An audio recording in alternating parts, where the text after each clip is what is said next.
I didn't real I thought I pressed go live already. I thought you guys were watching. Fuck, my bad.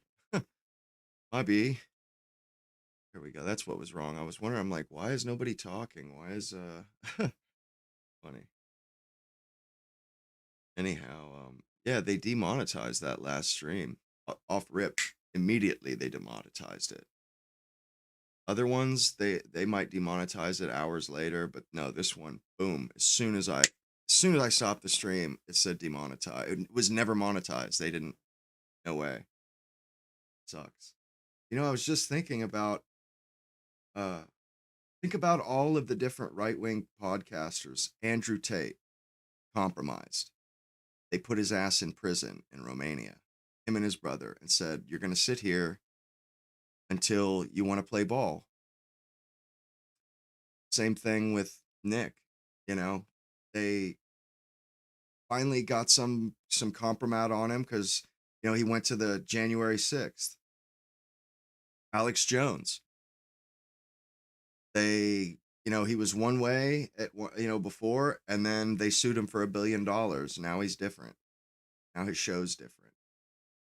They're totally different. His show now is nothing like it was before with the original InfoWars. Same thing, like all these guys, they're controlled opposition. They're just entertainment. They're entertainment. That's what they are.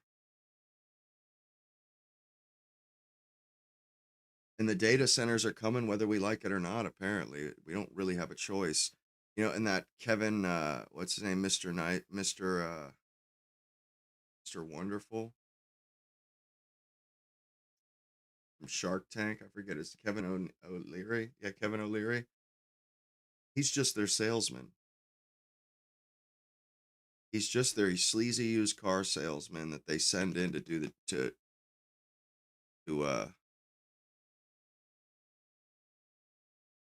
hey, what's up, Christian? Yeah, all these people, they're just front men. These guys are, and Donald Trump is the ultimate front man, the ultimate sleazy car salesman. And that's what they need. They need sleazy car salesmen that can sell a ketchup popsicle to a woman in white gloves. That's what they needed, and that's what they got. Uh, Same thing with the politicians. They're salesmen. And notice how we always get why is it that Democrats always seem to fail upward? How is it that they always fail up? Or like Paul Ryan, how does this guy fail up? Well, he did their dirty work for him, so they cut him in. They made him a partner. They make them partners. These people carry out their dirty work. They do their dirty work to us. They keep us in line, keep the sheep in line, and they take care of them. If if they get thrown out of office, well, then they just give them a job somewhere else.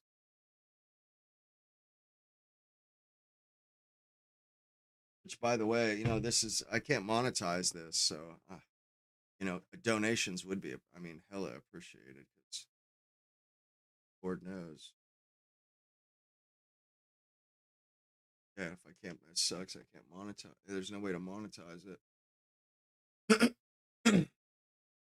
It's like basically everything is an illusion. We pretty much do live in the Matrix. It's just not quite as high tech. I mean, it's pretty high tech now, but it's not quite as high tech as Matrix. But like January 6th, yeah, that was totally started by the feds, and those people were led in there, like, and totally screwed. Those people were uh, our own people opened the door and said, "Come on in," just so that they could throw us in prison, throw us in jail. And that was a test to see how good their social credit score software was or is, to test it out. And the Ukraine is a test site. Gaza is a test site.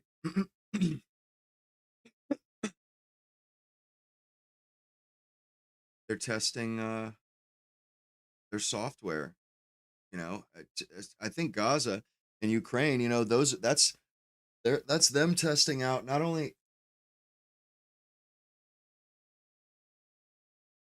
are they testing out new weapons,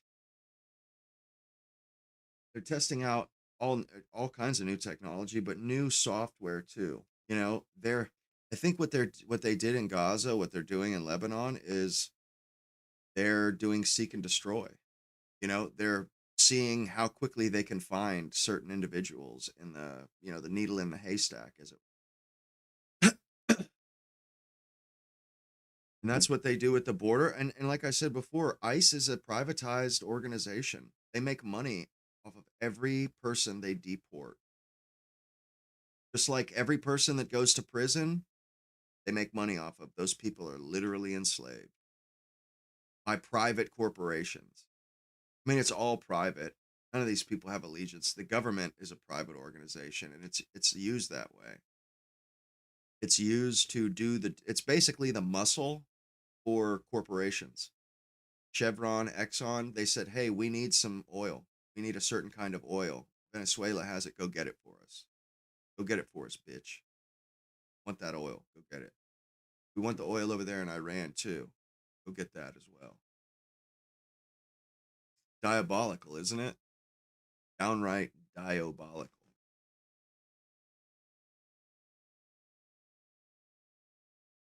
I mean, and these data centers, yeah, these are going to replace us. They are absolutely going to replace us. 100% cannot be stopped. We can wail, gnash our teeth all we want, cannot be stopped. It's happening, whether we like it or not. These religions, they're literally used just like the right and left is used. They use it to pit us against each other. They use Christianity and 9/11 to make us hate Muslims so that they could kill Muslims indiscriminately in the Middle East for the last 20, 30 years. They got us to hate Muslims, so we were cool with it. They radicalized the Jays in Jerusalem or in Israel. They're using that religion to radicalize those people, to get them to be comfortable with slaughtering Palestinians.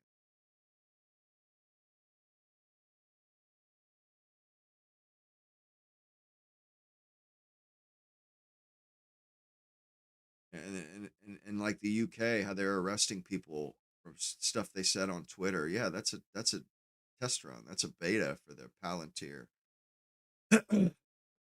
software.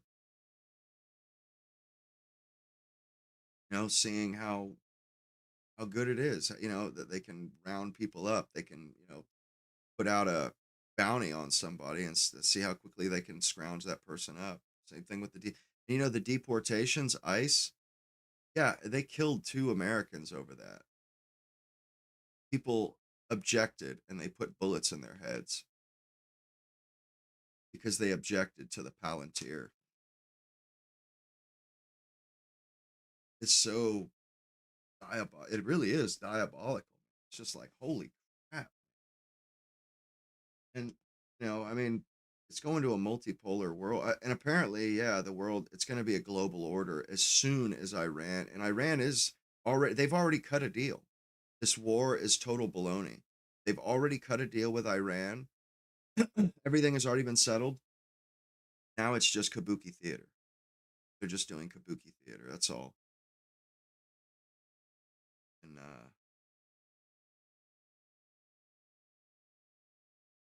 yeah, Iran, they're going to normalize with the Arabs, and they'll be best friends in no time. As soon as this war is over, the world is going to reset. The petrodollar's over, and Iran and Iraq will be best buddies again. Yeah, this war, it's the same thing as this. It's basically like the Suez Crisis was just an excuse. It was just pretty fiction. It was an event that they could, because they knew they had to give up the British Empire. They had to transfer to America, and they just used the Suez Crisis as an excuse because we can sell this. We need to change the empire to America, but we're not able to sell it. And then all of a sudden they had the Suez Crisis. Okay, we can get our people to swallow this, and they change it. That's exactly what they're doing with the Strait of Hormuz. You know, all of this stuff is rigmarole. And also the fact that like there's something going on with the with the the fallout, how they're talking, oh, the stock market's going to do this, the stock, or we're going to be, it's going to be a depression. Yeah, it is going to be a depression, because that's what you get when you change the when you change, when the empire changes, you get a depression. So they need an excuse for a depression, so they came up with the Strait of Hormuz. Oh, the supply lines are choked down. Same thing with COVID was also a beta test. They needed an excuse to do something, uh to get information, to, or whatever. It was an excuse. It was absolutely, it was an excuse. They knew what they were doing. They got what they wanted. We don't, and we are none the wiser. What's crazy though is that the conspiracy theories have been pretty right. Like, people have, these conspiracy theories have been calling it for a while. It seems like, like with COVID, total psyop. And that probably means that this virus that was on, or whatever this disease thing was that was on that cruise, and Ebola, these are probably the exact same thing. Exact same thing. They're just opportunities for them to do their thing, do what they want to do, do what they actually want to do, but on the under the cover, under the guise of an act of God or whatever. Hey, what's up, Horizon? Man, how come nobody's talking? That's weird. Yeah, it kind of really does piss me off though. Is like, yeah, I can't, I don't get any, I can't get followers for some. I can't get over 300 followers on X. I don't know why. I can never get a but. It's like, I think they pinched down my reach, and on here, they definitely pinched down my reach on here, because that when I first started, when it first started taking off with Nick in January, I was getting 500 people in the stream. Like, there was one or two streams where I had 500 people, but I messed it up, uh and it, like, I think the stream, I accidentally cut out or something, and then all those people left, and then the next day I did something else that disrupted it, and then I just never got back to that. I was doing over 300 people a stream, and I just haven't been able to get back there. I get almost 200 usually, seems like, but I think, yeah, I guess I probably less than 100 hardcore fans. Like, and apparently the sweet spot is 1,000 fans, having 1,000 true fans that uh like, that's what you need, 1,000 true fans to be, uh, to be able to do this basically for a living. And honestly, I'm like thinking, maybe I should start doing like the Patreon thing, because I could do whole videos, and I honestly, I'm probably not going to talk about it like this anymore, like talk about this subject the way I've been talking about it, because it's just getting me whacked. It's getting me demonetized, getting my reach pinched down.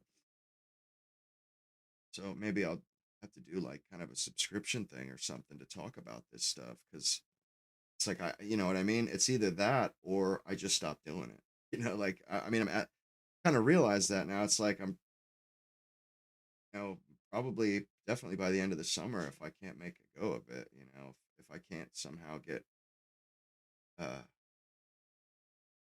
get to the point where I have pretty decent income, yeah, I'll just have to go back to work. Because it's just like, you know, what I'm interested in talking about, they're not interested in letting people hear.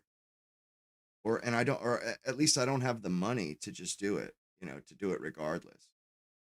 Uh, Regardless of whether or not this, YouTube lets me have a, You know, I was wondering because people are like, "Oh, you're not allowed to stream Nick Fuentes," and then YouTube was letting me.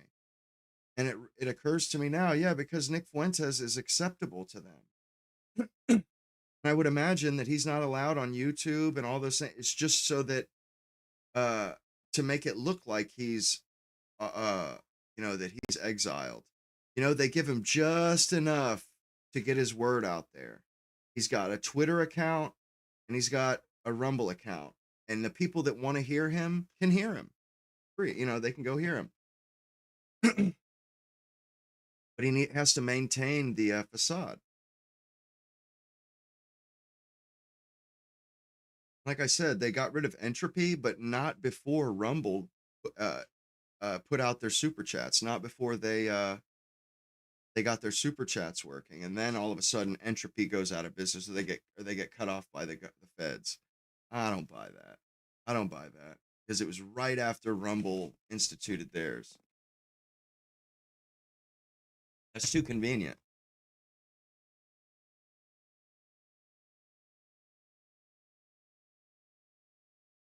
Thank you, Walker.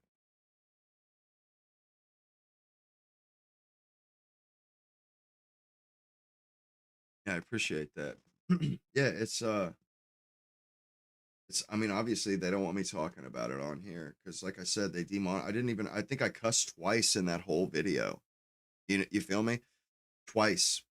Didn't say anything else out of the ordinary, but that's what this AI is for, man.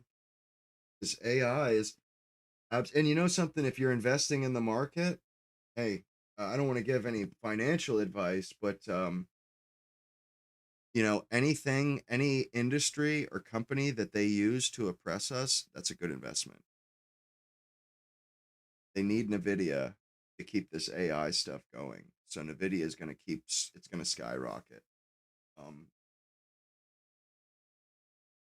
I'm not giving it financial advice, of course, but there are certain companies that are trading that are a part of the future. They're going to play a big part in what's going on in the future. Yeah, bro, I was thinking that earlier, Auto Hoax. Excellent observation, bro. I was thinking, oh, that's how Nick gets paid. Those big fat super chats. Because he can't, he's known as the guy that doesn't have the sponsors. And you know what sponsors are? Sponsors, that's just telling you what they're not allowed to talk about. You know what I'm saying? That's what sponsors are for. Sponsors are literally just to just to make sure that you're not talking out of turn. And Nick gets super chats. Yeah, those big fat super chats, those ain't a coincidence. That's no coincidence. Not at all. And Nick knows exactly where they come from, which is, I don't blame the guy. I think he's just doing the best he knows how. Like he's saying what he would be saying anyway. No, he's not in the $7,000 club. That's bullshit, bro. That none of that exists. That's all a part of the narrative. That's the if they're saying it, if Nick's saying it, if these other ones are saying that, then it's a part of the narrative. It's not real.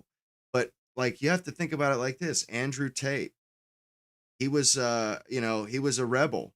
Then what did they do to him? What did he go through? Yeah, they threw his ass in jail for how long? Until he decided he was ready to play ball. Alex Jones. What what about him? Oh, you look at his show pre and post lawsuit, very different show. They sued him and they knocked him down a peg or two. They said, and also remember when all those people that got canceled on YouTube, like Nick, Gavin McGinnis, and then they were allowed back on. You notice the ones that have done real well, right? I would imagine that they're the ones that have cut a deal. Gavin McGinnis and Anthony Cumia, they might have cut a deal though. Also, Lily Gaddis, all these people are plucked from obscurity and given jobs. They give you a shot. They give you a shot, and if people like what you have to say, then they give you the boost.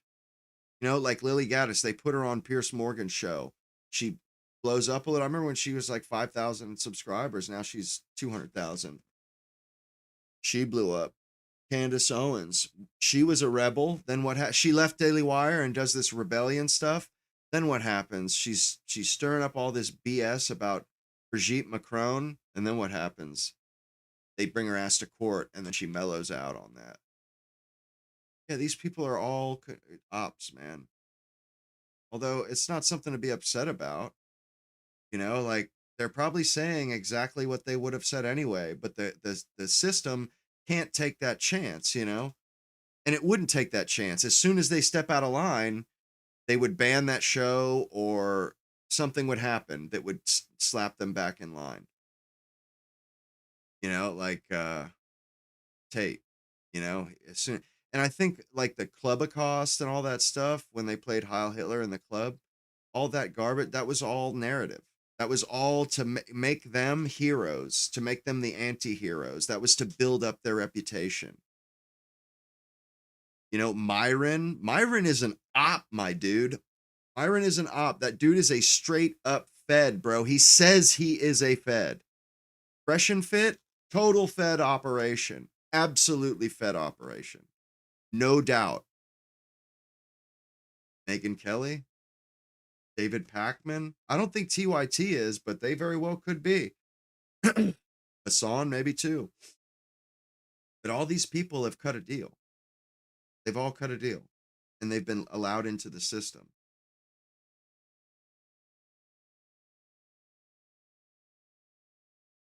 It's crazy. It really is kind of crazy.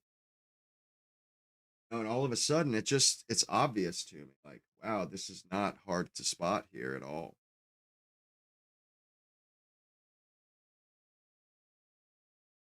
No, but the fact that we are the ones that have been getting censored hard, not the Chinese. It's us. You know, the Chinese weren't spying on us through TikTok. No, our people didn't like that we could see stuff that they weren't allowed to touch, that they weren't allowed to spin. You know, they had no control over what we saw on TikTok, and they had to stop that at all costs, and they did. And you know, they're fine with Nick saying, "Oh, you know, Larry Ellison and this and that." Yeah, they know that's fine. They're fine with that. That's totally cool. You know, he's not saying anything dangerous to them anymore. You know, I don't know if he ever was. I think maybe he just was. You know, they didn't like that they didn't have him under control. But yeah, I was thinking about the super chats. That's why the super chat's such a big part of his show, because that's how he gets paid. It's funny too. Everybody is suspicious of those super chats. Everybody. Like, what? Somebody just donated 5 grand in a super chat? Why would you do such a thing? Why wouldn't you donate in person? Or, you know, like I've heard many people say that, and it's like, well, it makes sense now. They donate those super chats because, you know, he's got to earn a living, and he's entertaining. Tucker Carlson, entertaining. Total shill. Total shill.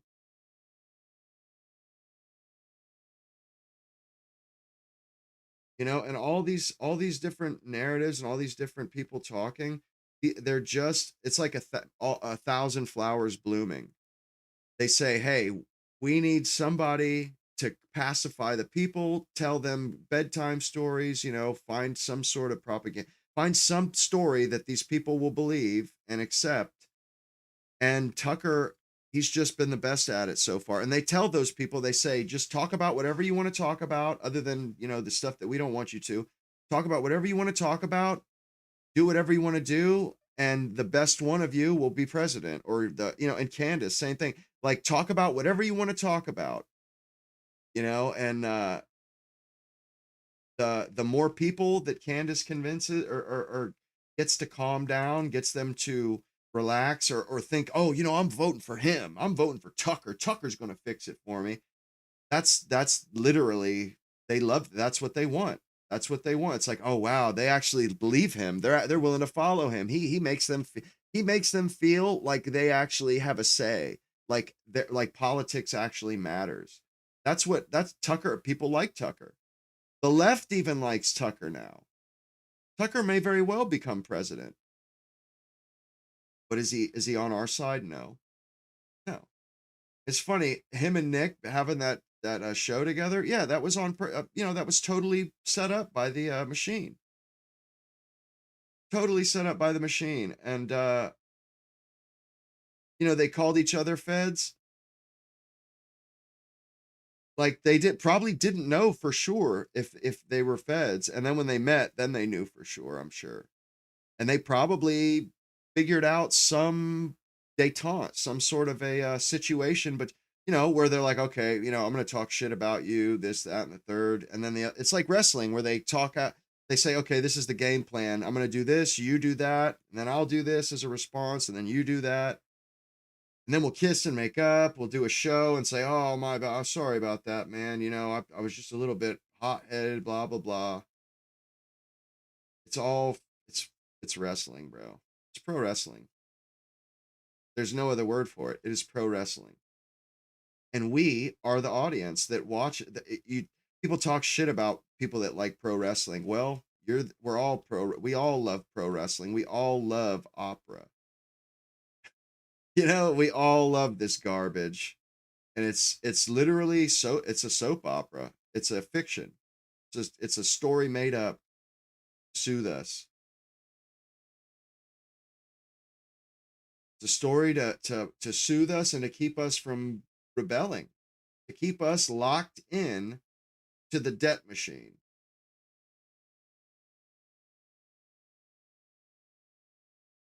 All there is to it. Like this IPO for SpaceX, yeah, they're rewarding Musk for something.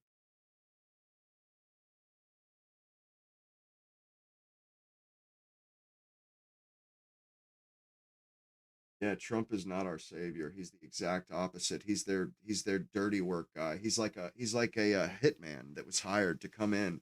He is the ultimate sleazy car salesman, and they realize, man, hey, we're going to need a really sleazy car salesman to step in and sort this out because they're not going to believe it from Joe Biden. They're not going to believe it from a Marco Rubio, but they'll believe it if it's Trump.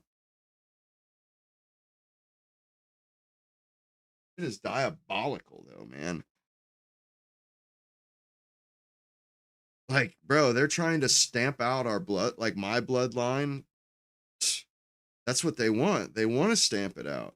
They want to have Africans and Indians because they go along to get along and stuff. They're willing to take the bare minimum. And they want, and the reason why America was so rich for so long, they need a population that will buy their shit, or that will reproduce, will earn money, will work at jobs every day all day, and they need those people to be wealthy. They need them to be wealthy so they can buy all of their BS, so they can be consumers.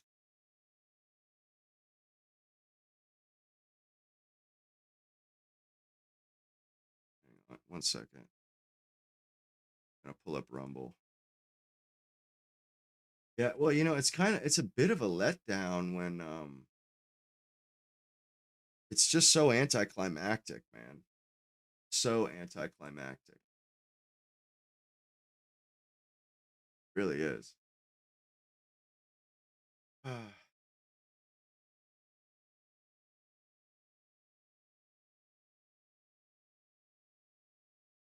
And I wish I had known this when I was getting 500 people a stream, or getting 500 people concurrent, like all at once. Like I've kind of missed my window. Huh. Honestly, I don't think they're gonna let me get through, or let me move up, or even earn a living doing this. I'm not sure that they're gonna be that's gonna be acceptable for them. Because like the cat's kind of out of the bag, and they don't want me talking about this stuff. like I said, they demonetize that one, and I've seen other anybody else that talks about this stuff, they get demonetized too for the mostly, or they pinch down the reach.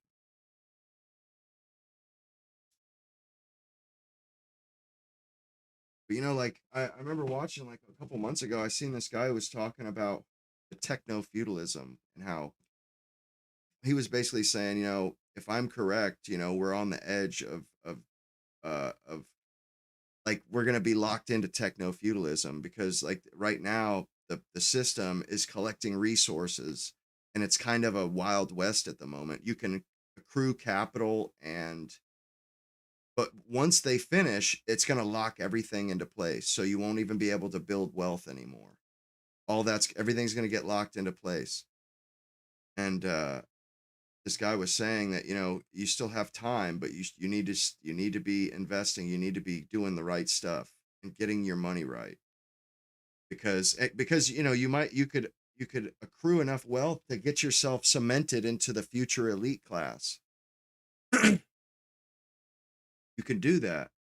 Uh, you still have time, but it's running out. I mean, like I said, this Iran war marks the end of the American empire. Maybe even the end. Like they uh, banned Shank from going to the UK. Uh, and that's one of their ways. That's like a way of censoring is that they don't allow people to congregate or meet each other. They force them to stay in their boxes. But they probably they out in the open banned Shank because the war. As soon as the war is over, the trap snaps shut.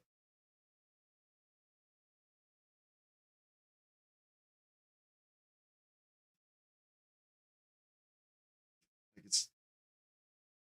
it may not be as bleak as you think. Like because when you hear stuff like this, you automatically jump to the worst conclusion. Of course, I mean I do the same thing,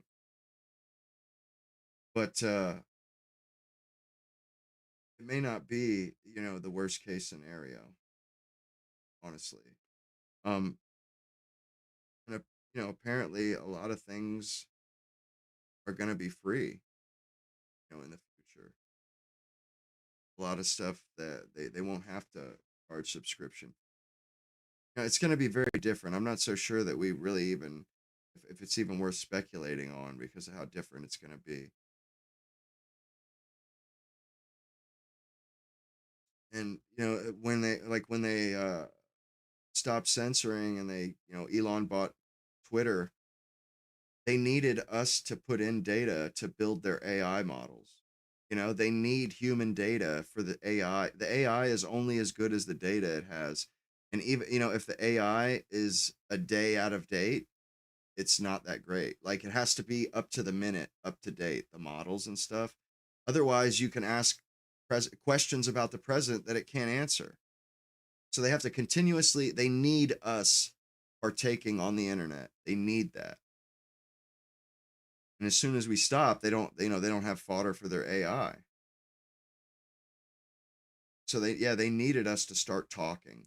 So they opened up the faucets and let us say whatever we wanted on Twitter, just so that they could accrue a picture of us, a, a mental picture, but a statistical picture, I guess, and also to build their AI models. That was necessary. And I was thinking, oh, we can finally say what we want, and like I was saying, the algorithm, how it kind of it's made to radicalize us. That's why the algorithm feeds you more of the same. They want you to be the most radical version of yourself because they can get a revolution out of that. They can get civil unrest. They can get violence out of that. And then that gives them an excuse to take our guns, to take our freedom of speech, to take everything. Like the Constitution doesn't exist anymore. It's a piece of paper now. It's like a relic. That's what it is.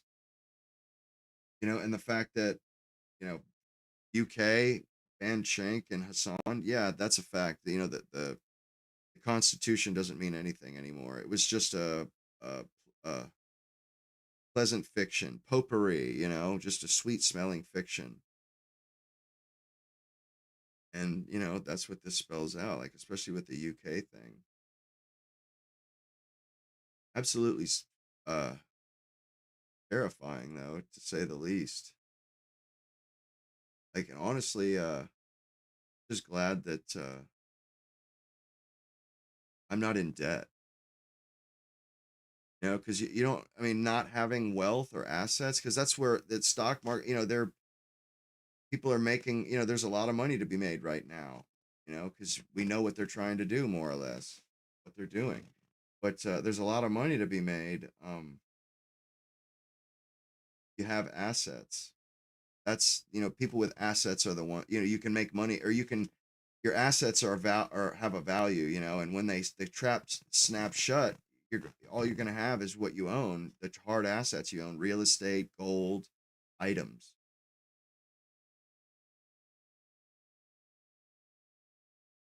I mean, the worst place to be is to be in debt, to have $100,000 of college debt. That's the worst place to be. But you know, it'd be nice to have hard assets, but you know, and they control everything. I mean, the education system, like, you know, they turn you, if you're trying to be a doctor, they turn you into a drug dealer. All of us on Suboxone, bro. Suboxone is a way to keep you in the machine, in the matrix. You can't leave the matrix. You can't go off grid unless, you know, you know, if you're on, they know that you're not leaving, that you're going to stay on grid, because you can't go without your medication. All this stuff, the oxy, you know, or the how they turned a blind eye to oxycontin in the pill mills. That stuff was purposeful, you know. And you know, this is the overarching structure and the people in control. Do you think these people are, all they're about is making money? So they are the ones selling us the drugs, cocaine, crack, the heroin. You think that they have a problem with making money clandestinely? Like, they don't care about us, they don't care about America, they don't care about white, black people, none of us. You know, and so of course they're the ones selling us the drugs. China is not selling Mexico anything. Our own government is selling us fentanyl. Our own government is selling us all this garbage, and they're doing it for absolutely a good reason. You know, to pacify, to uh, keep people under control. But you know, and they have all the institutions locked down. So you know, if you go to school for, like, they don't teach you real finance, because if you knew real finance, you would know, you could see their schemes. So they teach us funny finances. You know, this and the economy or economists, they've been taught what is it called, the Kinsey, or I think it's, yeah, Kinsey, Keynes or Keynesian, whatever it is. But you know, they don't even teach the real finance. They like all the stuff you learn in college, it's so that you fit like a neat little puzzle piece, a neat little jigsaw puzzle piece into their debt extraction system. It's basically a debt extraction system. They And that's what debt is. Debt is their slave collar they put around your neck. Once you accrue debt, and that's why they pay for. I said this before. That's why they pay for college, because they get you into their debt machine. Then they're guaranteed that you're going to work your ass off the rest of your life.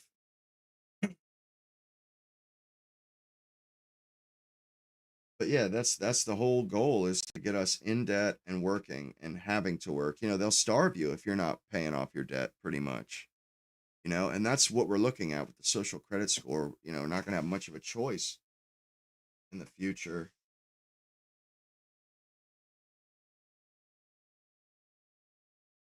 But all these different systems, like I said, trade school, college, it's just to make you a neat little worker, a little drone, little worker drone, little worker bee. That's what it is. That's the whole point of that. Remember when Trump was talking about the 50-year mortgage? Huh, yeah, of course, you know, because 30 years is too much. We can't afford it. They've jacked up all the prices and hung all their debt around our necks. Nobody can afford groceries and children and to pay for rent. So then Trump comes out, well, what about 50-year mortgage? Yeah, that's just the banking system. The 30-year mortgage was a, you know, you think it's a treat, you think it's help, but it's just like it's the carrot portion of the carrot and stick to get you into the system. And now the 30-year mortgage, because they've screwed our finances, they've screwed us so hard, they're talking about switching to a 50-year mortgage. Okay, so they don't own your soul for 30 years. Now it's 50 years, which really makes no difference to them. It's still your whole life, basically. You know, if even if you do pay off your house, you're going to die there shortly after. So it's they have it figured to the figured to the degree, down to the gnat's ass. They're making money off of us no matter what we do. Or they are earning money off of us a lot being alive. It may as well. It is the Matrix. It may not be like a legit simulation like VR, virtual reality, but man, they are battery farming our asses, whether we like it or not. Sucks, of course, but I mean, no matter what, you still have to work your whole. I mean, even if this stuff didn't exist, you'd still have to work for your all your. You know what I mean? Like, and that's why it's not as much of a black pill as you'd think. Like, because it's like really, there's you'd still have to work. And let's say this didn't exist and we were in the wilderness. Well, you'd be getting eaten by lions and stuff. You probably wouldn't even live your entire life. You would short span of living, and also once you understand this, you understand the game that's being played, and all of a sudden you can move, you can change your orientation, how you're oriented in regards to this system, and you can game it, you can game the system. Like I said, there are certain, we know what industries they are investing in themselves.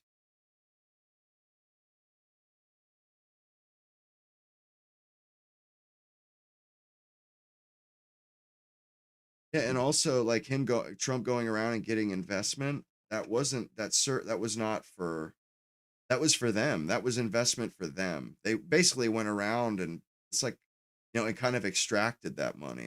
I think that's what happened. I'll have to look into it a little more, but the trillions of dollars, yeah, that wasn't for us, not at all. I think that was for the empire. Switching from a unipolar world to a multipolar world, they needed capital. And I like all of this stuff. I think this is capitalism that I'm talking about, gentlemen. I'm talking about capitalism. But really, it's the Wizard of Oz behind the capitalist curtain. Because even Soviet Union, the Soviet Union, they put them in power, and their job was to be a foil for the West, be a foil for America, so that we could pretend that we needed to fight a war every 5 or 10 years. Like with Vietnam, that was literally just to line the defense industry's pockets in the whole machine all together as well, because that's a big part of it. But yeah, that's why the Soviet Union was that's why it existed. It gave us an enemy that they could use, a foil that they could use as an excuse to keep going to war. Because they made money off of, they use our lives, our labor, our tax dollars to pay for the war, and they're just paying themselves. And they pay both sides of it. It's an extraction system. We're on a this is like technofeudalism, I guess, technically. In this Iran war, this it's the paradigm shift. It's the event that they're using as a pretense to you know to make the transition.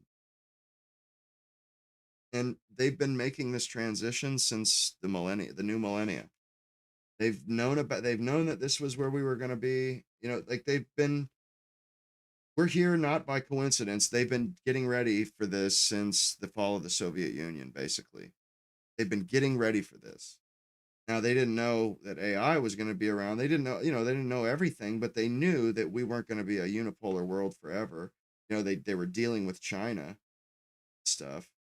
So they've been getting their affairs in order and using American power while it's still around. While our government still has a lot of power worldwide, they went and cut a deal with China.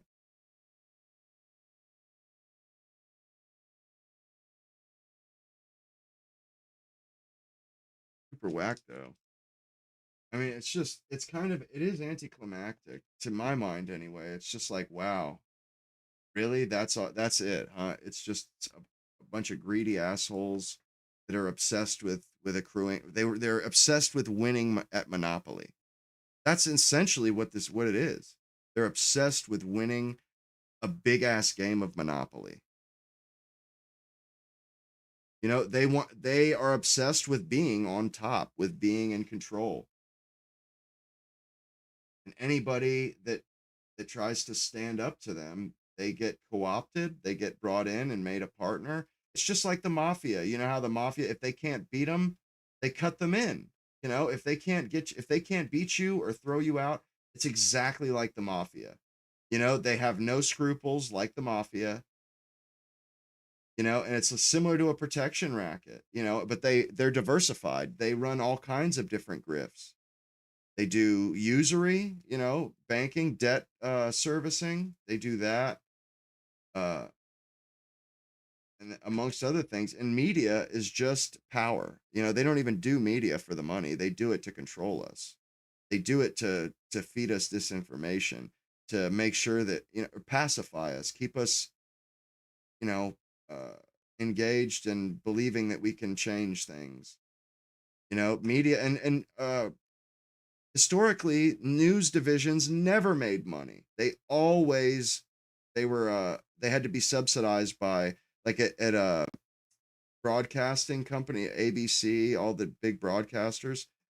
Yeah, they always lost money on news. Historically, news divisions lose money. That movie network, that was what it was about.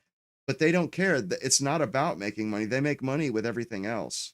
It's about is controlling us. It's that simple.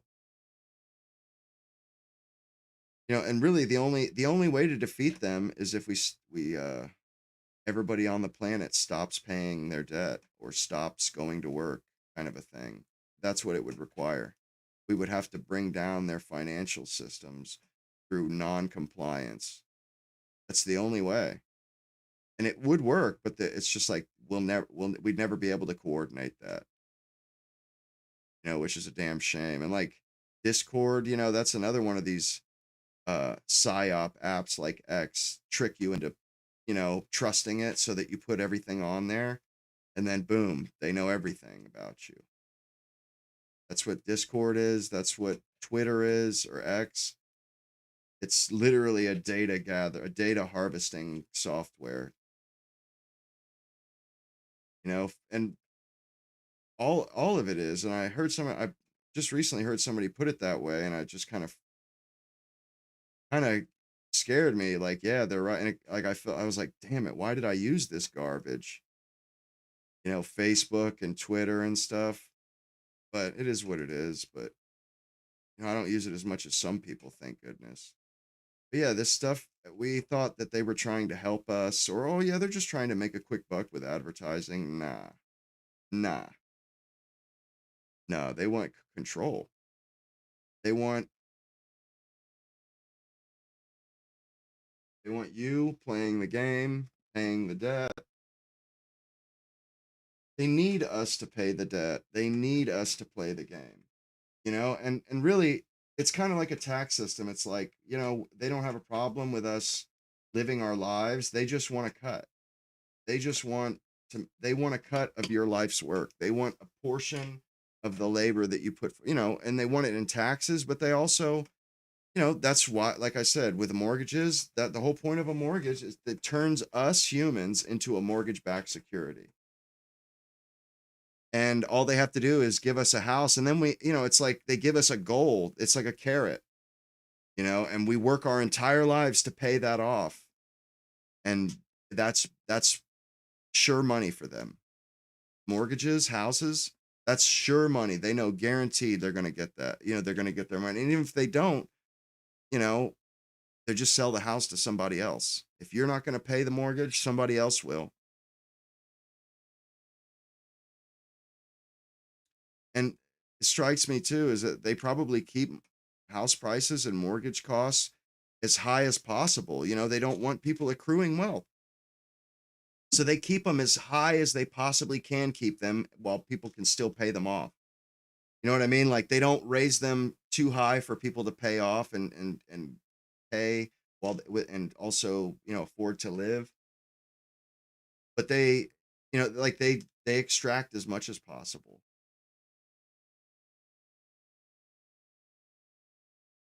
They don't they want to make sure that you're paying, and but they also don't want to discourage people. They don't want to discourage anybody. So they're fair to a degree, I guess, for lack of a better word. They're somewhat fair about it. Like they at least allow you, that you're not in a hamster cage with a water bottle, and so, you know what I mean. Like we're not in a fishbowl or something behind glass. But what they do have is they have the ultimate say so. You know, like they don't have to let your, they say freedom from reach, or they give you freedom of speech, but that doesn't mean freedom of reach. Well, I mean, that's pretty much what the deal is.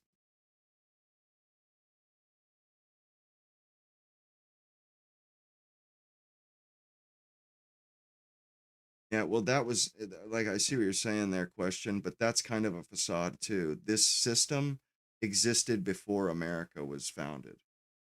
This system, that British didn't even invent this system. They inherited this from the Dutch.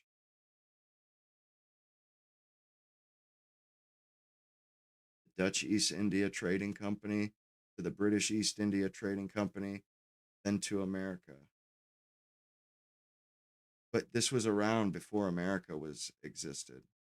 So, and it's the way the West and Europe has always been run. So no, not so. Although, you know, it was a multipolar world back then, and we were doing our own thing. But when they did the Fed before World War One, that's when we joined. That's when we joined this system. When we well, I think when Abraham Lincoln took us off of he took us off of the guild system and put us into I think it was he made a fiat currency in the 1860s. And then in like 1913 they instituted income tax and stuff.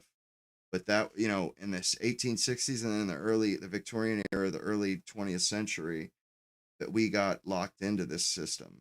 And then after World War II, we ran the system. We took it over from the British.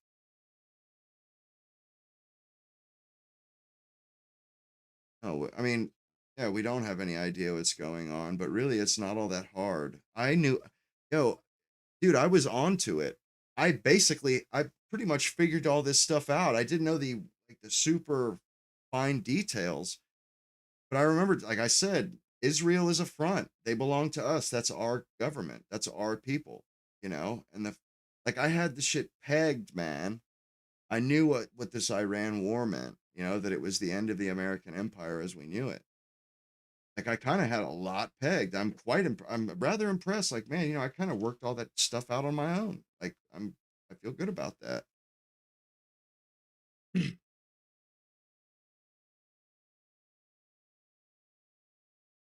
And yeah, it all started with, or it was going on back in the Napoleonic era. They like I said before, the Rothschilds, they funded Napoleon and the Allies, the British. What's his name? The hell, I can't believe I forgot. Uh, the Duke of Wellington. Yeah, the Duke of Wellington. They funded both sides, the English and the French. They They funded both sides, the Nazis and the communists.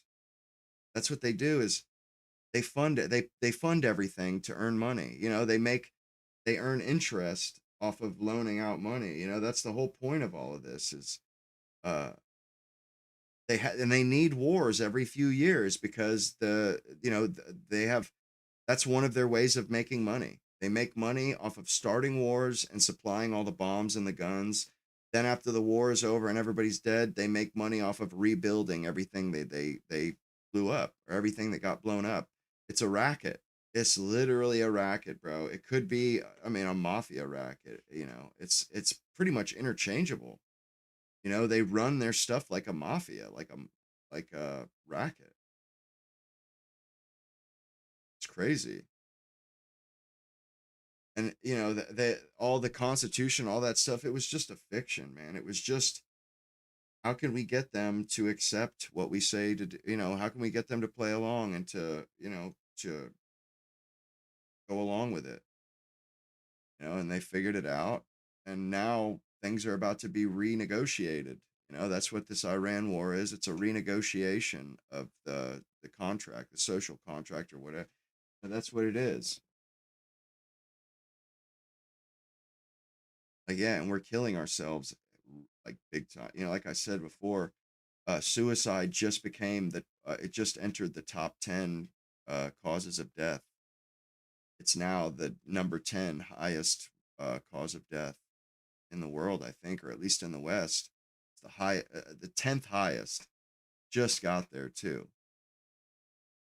And that's why, they're abandoning us. That's why they're pulling up stakes and taking off. They're hollowing it out. They're hollowing America out as best they can. And we're kind of, we're a us as a population, we're unproductive. We're not having kids anymore. They need a population that's productive, that's producing children and that goes to work. We're not working anymore. A third of all men in America don't work. So basically, they've run us into the dirt.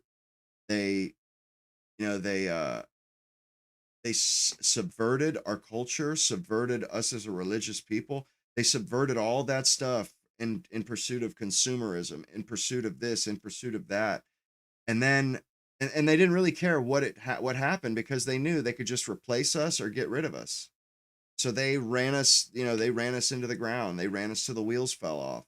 And now that the wheels have fallen off, they're leaving. And they're leaving and they're leaving us. They're leaving with all their money and we get the debt. They get the money, we get the debt. That's what they do. That's what they did with our government.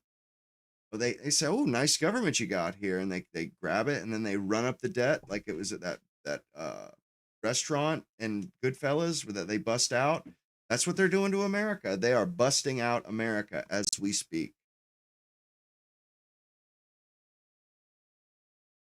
And because we're unproductive, we're getting, and like I said, they tried importing new people, but they don't have kids. Once they get here, none of them have kids. So importing people doesn't fix their problem. They have to they need a population that's reproducing, and there's only one. It's in Africa, basically, Somalians and stuff.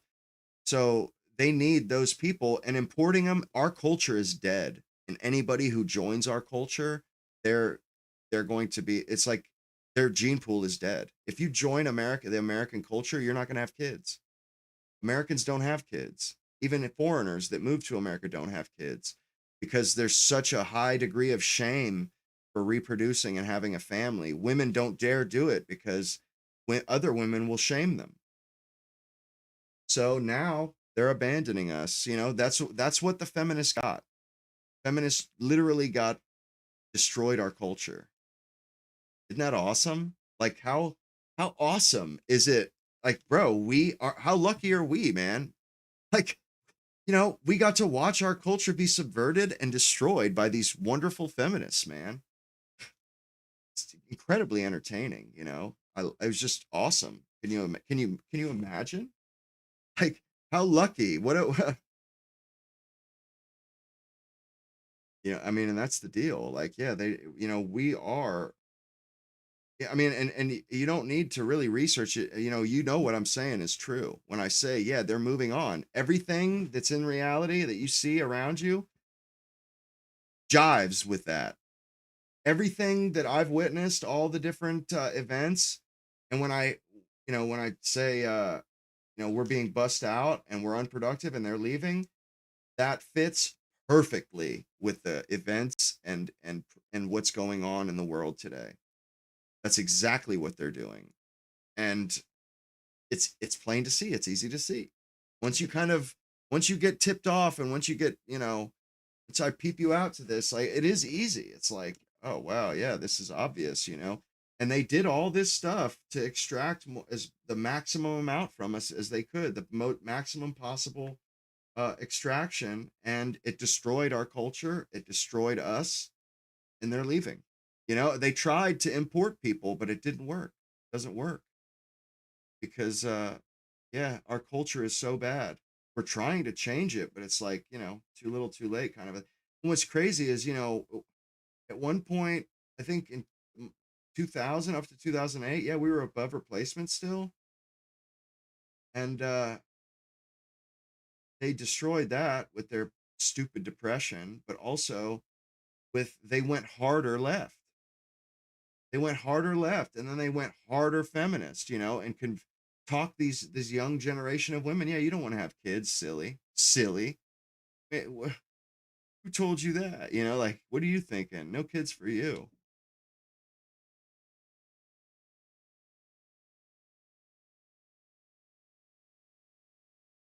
Huh.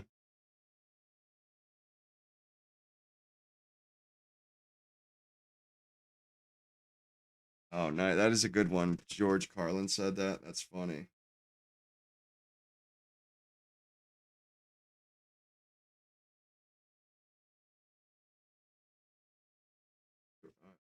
I didn't used to like George Carlin all that much, but now, I mean, he's funny, but it's like, he's a little bit too, uh, he wasn't conservative, put it that way.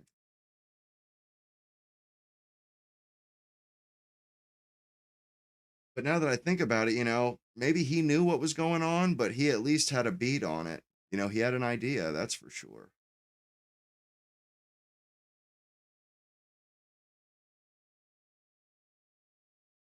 And Eisenhower, he warned against this, uh, military industrial, because there's a financial complex, a technology complex, and a military complex. And they're all used to extract from us and to keep us in line. That's what they're used for. And John F. Kennedy, he tried to buck it, and they whacked him. Shinzo Abe tried to go around it, tried to pull a fast one, and they whacked him too. Any of you guys that have seen Lawrence of Arabia, Lawrence deals with Prince Faisal. Yeah, they whacked that guy. He was King Faisal. He tried to tried to nationalize his oil. I think it was Jordan or something. He tried to take the oil and give it to his people or to keep it for himself, and they had him whacked. They had him whacked, and then and it's been a volatile region in the world ever since. Yeah, and no wonder Iran doesn't want to work with us. No wonder China doesn't want to work with us. No wonder Russia doesn't want to work with us. And they'll never be our allies, not as long as these jackals are in charge, and they are in charge. I mean, the Chinese, the Russians, the Iranians, they'll deal with them, but they won't, like those people have to kind of hitch their wagon to the Chinese, to BRICS, basically. They have to hitch their wagon to BRICS, not the other way around. China, they're going to call the tune from now on, I would imagine. Although, they're not above replacement rate either. And like I said, the elites, they're going to have to figure something else out, because I would almost guarantee that they did not see it coming that the whole world was going to be below replacement. I guarantee, they 10 years ago, they were assuming, I bet, that the Muslims would still be reproducing like crazy. But nah, that's not the case. There's only one. It's like Somalia is like the one place on earth where people are replacing themselves, or more than replacing.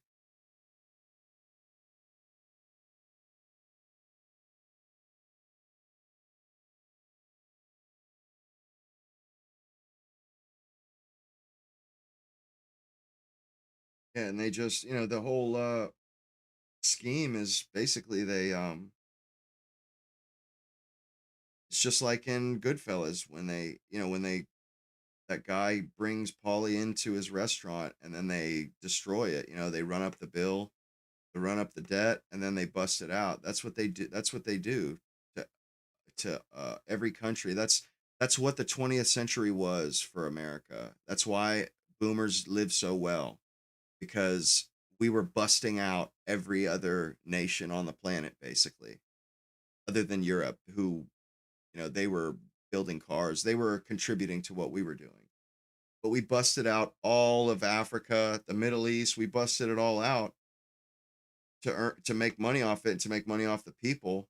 And that's what the regime changes were for. That's what Gaddafi was for. Although he was whacked because he was trying to start a Pan African currency.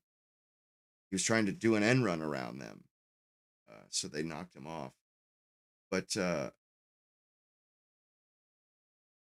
yeah, we do that to every country. We just did it to Venezuela. We're doing it to Cuba now. But we do that, and now we've run out of countries to do that to, except for Iran. We just did Venezuela. We're about to do Cuba because they're outside of our system. So it's untapped. Uh, it's unmolested land basically. It's wild land that they still haven't screwed. So that's what they're doing now. But they're also at this right now. They're busting out America. That's why we have 38 trillion in debt.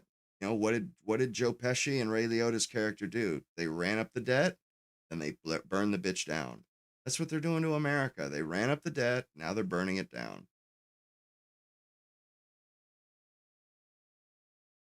And honestly, it is good to know, because it's like you can actually do something about it right now. You can get your ass in gear and get your affairs in order. If you have assets and stuff, get them, or keep your eye out, and invest in something else, hard assets or Bitcoin or something. Although hard assets, even if you buy gold, you can store it yourself, but you need their infrastructure. You need the system's infrastructure. They're custodial structures. Because with gold, first of all, you can't quickly move it around. You know what I mean? Like if you had to flee America, you'd never be able to take a vast sums of gold with you. Maybe if you had in advance put the gold outside of the country, but either way though, to cash the gold in, you have to cash it into a fiat currency. So it's like even with gold you're kind of screwed. Only with Bitcoin, I guess, can you go do an end run around them and be able to travel with your money.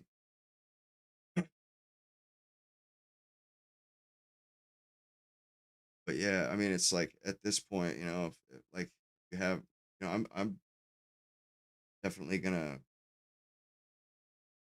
see what I can do. That's stuff. My little brother, he's already been going ham on it. Like he's made a ton of money off of AMD and Nvidia. These stocks, they're the ones, you know, they're uh they're the ones in cahoots with the people in charge, helping them do what they do. And they're only going to get bigger and richer because they need AI, and they need to get it, as perfect as possible. So they need investment. They need it to go. And the stock market is still hot. It's still the best place to put your money. And the people in charge, that's where their money is too. Thing is though, is they're going to do a rug pull eventually. They're definitely going to do a rug pull. I got a I'm going to show you all a kind of a chart thing.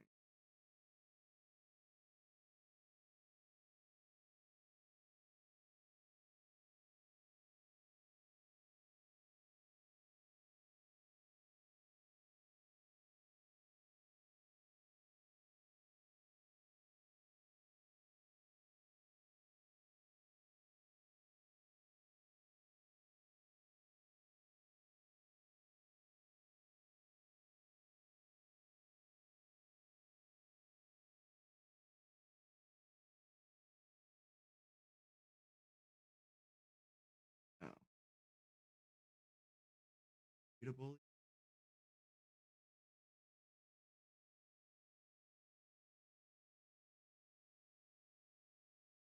It's readable.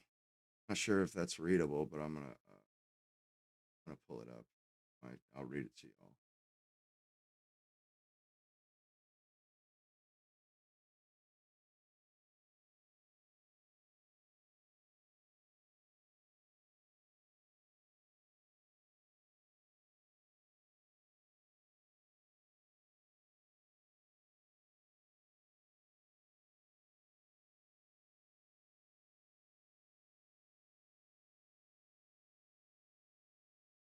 Here we go.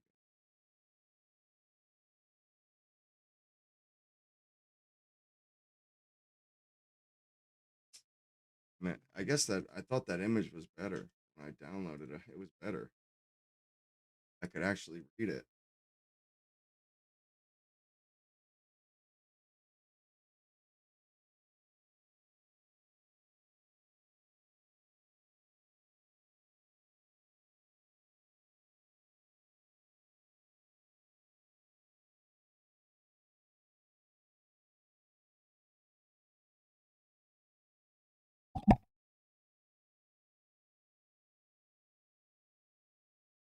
Level 5, the base, the extracted. Kept leverage, independent, turning households into debt slaves. People in that is debt-based consumption complex, general population, households, dependent corporation. Next one up, the level 4, the facade, the managers, political and regulatory class, presidents, Congress, prime ministers, regulatory agencies, acts as the front end, storytellers, and bond salesmen, translates elite agendas into law, playing a finite game. Level 3, the nervous system, the nervous system, control and perception, weaponizes algorithms to control what people see and say, enables a social credit system. And it's comprised of two groups, tech and algorithmic complex, big tech, X, Google, AI infrastructure, KYC providers. And then the other group is media and narrative complex, mainstream media, BBC, FT, PR campaigns. And level 2, the muscle, the enforcers in quotes, uh, generates wars and consumes huge budgets. That's why they want to do a $1.5 trillion budget for the Department of War. You know, they're trying to steal from us more. You know, this is just a bigger extraction. Military industrial complex, Pentagon, DoD, NATO, defense contractors, Lockheed Martin, Raytheon. Intelligence is the other group. Intelligence, deep state, CIA, NSA, Mossad. Then the top is the level 1, the apex, the owners. Mega asset managers, BlackRock, Vanguard, State Street, central banks, the Fed, ECB, IMF, large banks, sovereign wealth funds. They control money creation and capital allocation, issues capital signals downwards. And it funds the muscle, it funds the facade, and it also, it funds its nervous system, of course. And then it coerces the managers. It uses blackmail to coerce them into oppressing us, basically.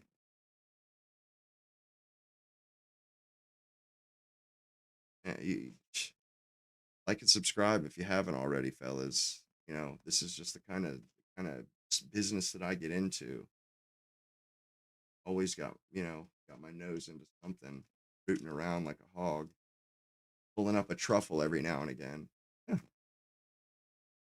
Oh yeah, hey, and any donations would be, much appreciated. Like I said, I'm pretty sure they're going to demonetize this stream because of the fact that I just said what I said.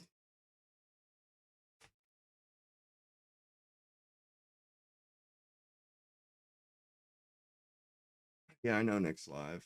I also have it live. This is live right here. Land, gold, commodities. Commodities is wealth too. Really, it's not land. Because if you don't have people to pay the interest, there's no wealth from land, my dude. You know, they get wealth from land because we buy the land, because we buy the houses and pay the mortgages. If they didn't have, that's why they need people. Even if they have AI, they still need people to pay, you know, and to gather the resources. But yeah, land is a good resource, or you know, it lasts forever, of course, but at the same time, you know, they can take it from you if they want. You know, they allow you to have land because you pay for it. You're willing to pay and pay debt. You know, you're willing to service debt. Really, that's where the wealth comes from. Is they get us to buy debt or to have debt, and then we have to service it. You know, because debt is a commodity. It was always thought of as a commodity. You know, that's why women couldn't get credit cards, because they weren't allowed to go into debt. They weren't allowed to have debt. You know, you could buy somebody else's debt. I mean, you still can, but you know, and they used to have debtor's prison. Yeah, Florida. Yeah, they hate taxes, but you know, there's a lot of other stuff that sucks though. Oh, you have to live amongst coloreds and jays. It's no fun. Good evening, everybody. You're watching America First. My Big name is show. Nick Fuentes. We have a great show for you tonight. Very excited to be back here with you tonight on Tuesday. Tuesday. We have a lot to talk about tonight. Lots to get into. Big show. Oh, now he says sort of a sad show. Our featured story tonight, we are talking all about what many are calling the White George Floyd. Huge story out of the United Kingdom. Yeah, guy got stabbed and they let him bleed out. A very tragic situation. It happened like a month ago. You might actually remember this story because it's not new. No, it was like a month ago. In December 2025, there was an 18-year-old British teenager named Henry Noak who was stabbed to death by a Sikh British person. That's crazy. He's not an immigrant. I suppose he's a British citizen. But he was stabbed to death in cold blood by a Sikh individual from India. And this is actually relatively commonplace. White people are targeted all the time in Europe, the United Kingdom, the United States. But what made this case remarkable is what happened next. 18-year-old teenager, young man, stabbed to death by a Sikh, laying there bleeding out. He calls the police, says, "I've just been stabbed." Police arrive, and instead of arresting the attacker, the murderer, the stabber, they actually arrest the victim. Crazy. He's there on the street, laying down, bleeding to death, saying, "I've just been stabbed." And the police actually kneel down, handcuff, and begin to arrest him. Why? Well, when police arrived on the scene, they confronted the attacker, and he claimed that he was the victim of racism. He says the teenager that he had just stabbed committed some racist attack against him. Cops took his word for it, and they immediately moved to put him in cuffs, where he then died underneath them. Well, this is back in the news today because the body cam footage has just been released, and it's absolutely seen the body vile. cam. There are screenshots going around. The full footage has been going around on social media all day, and it is just the most incomprehensible thing you've ever seen. And the screenshot in particular that's going viral shows his hand, blue and pale and white, because of the blood loss, limp, being held up and put in handcuffs by a female British police officer.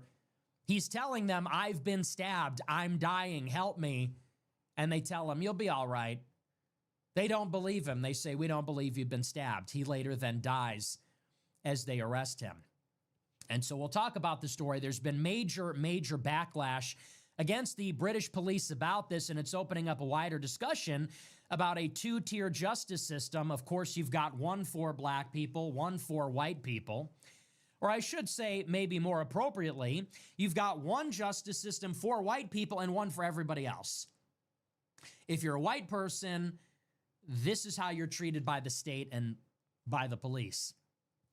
Moreover, if something like this happens to you, there is no outrage. Nobody cares. If you are non-white, however, as we all know, it's a completely different story on both sides of it. You're treated completely differently by the police, and then when these unfortunate things happen, when they happen, if they happen, like in the case of a George Floyd, well, then their community will burn down the whole town. And there's even a bigger conversation. I think even that misses the point. A lot of people say this demonstrates there's a two-tier justice system. White people are unfairly discriminated against. White people are treated unfairly. I would say it's even bigger than that. This is an allegory for what is happening in European civilization. And I said this on Twitter, you just look at the basic details of the case. A young, handsome, ambitious white man is brutally attacked, unprovoked, by a non-white person who should not even be here, by a foreigner. He is stabbed and dealt a mortal blow. Now, in this situation, which sometimes happens, you expect that the state or the government will intervene and arrest the attacker, will arrest the people that are causing the problems. That person should be hanged. That person should be executed.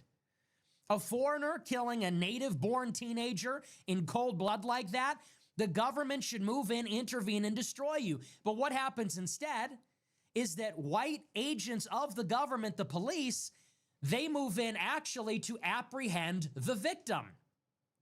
As the white person is stabbed, unprovoked, bleeding out, it is the government, comprised mostly of his own countrymen, that moves in to arrest and apprehend him. And it is actually that action, it is the arresting of the victim which causes his death. It is the complicity. It is that our fellow white people, particularly those in the state, are accomplices to this. It is that act of arresting us as we try to resist the violence and the chaos that guarantees the death, that guarantees the slow bleeding out and the death of the young white person. And included in this, of course, is the allegation of racism. Why does the state move in to apprehend the victim? Because there is this larger story about a racist attack. And I said this on Twitter, is that not what is happening to our civilization? Which is that non-white foreigners are coming here and they are killing us. They are killing our traditions, killing our customs, in many cases killing us. They're killing the identity of our country because they are changing it. And the government, which is supposed to be comprised of native-born people looking out for our interests, instead of apprehending our assailants and attackers, the people inflicting the problems, they arrest the victims of the problems because of this word racism. And it is actually their act of arresting us, which is to say slowing us down, apprehending us, thwarting us. It is this act of preventing us from resisting by the state, which guarantees that we bleed out slowly and die, while the attackers live on. This is the story of what is happening in the Western white world. It's not just about police, rules of engagement. It's not just about a two-tier justice department. This is a story that is all too common. This is a story of all of us. Our civilization has been stabbed to death. The government should be preventing this. They're actually guaranteeing that we die because of this word racism. So we'll talk all about that. We'll get into it. It's just an awful story, and it's just a story that's too common. How many times do you see something exactly like this? Last year, it was Carmelo Anthony. This year, it's Henry Noak. It was Irina Zarutska. There's too many names like this. And when are white people going to take action against this? So we'll talk all about that. That'll be our main story. We're also going to talk tonight about the war in Iran, if we have time, and I think we will. We were supposed to talk about this last night. There is some major tension. At least that is what they want us to believe. They want us to believe that there is major tension between Trump and Netanyahu over Israel's escalation of their war in Lebanon. And the reason I say they want us to believe this is because there is a planted story in Axios yesterday about a purported phone call between Trump and Netanyahu, where Trump expressed his anger and frustration with Netanyahu, saying effectively that Israel is single-handedly ruining diplomacy between Iran and the United States. Now, is that actually true? Does that represent reality? We will talk about that. I'll give you my take on it. I think there are some interesting reasons why the White House wants us to believe this. We'll also talk about some clashes in the Strait of Hormuz today. It's been a very busy week ever since last Monday. Last week, you had a series of tit-for-tat strikes between the United States and Iran in the Persian Gulf. The United States and Iran are targeting each other's commercial vessels, and then when that happens, they each are retaliating. The United States bombing the southern coast of Iran, Iran bombing our allies in the Gulf or attempting to attack our naval ships. Today, there was another major exchange of fire. The United States targeted an Iranian tanker in the Strait. Iran retaliated by bombing the United Arab Emirates and Bahrain. The United States retaliated against that by bombing one of the islands in the Strait of Hormuz. And so while they're talking about diplomacy that is ongoing and Marco Rubio says that a deal is within reach, seems like the ceasefire is barely holding anymore. And so we'll talk about where we are in the conflict. There's some interesting developments. It's a lot of the same. It's very much a part of this pattern that we've seen ever since the ceasefire broke out, which is that Trump will go to the press and talk about this deal, which is apparently always right around the corner. Iran denies it and says that the administration is lying. They don't really even want a deal. And then the Trump administration makes another idle threat. It's another deadline. It's another idle threat. It's another list of maximalist demands. And then the cycle repeats the next day. This is what we've seen for basically the past 8 weeks.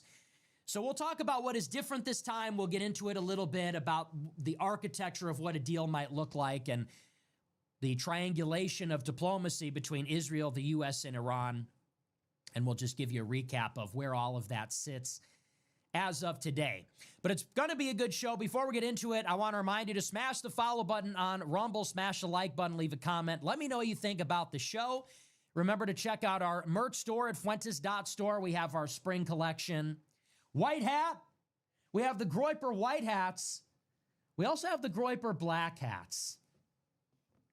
You know, we got a little bit of, are you familiar with the terminology? We have the Groyper white helmets and the Groyper black hats. Which hat are you going to wear?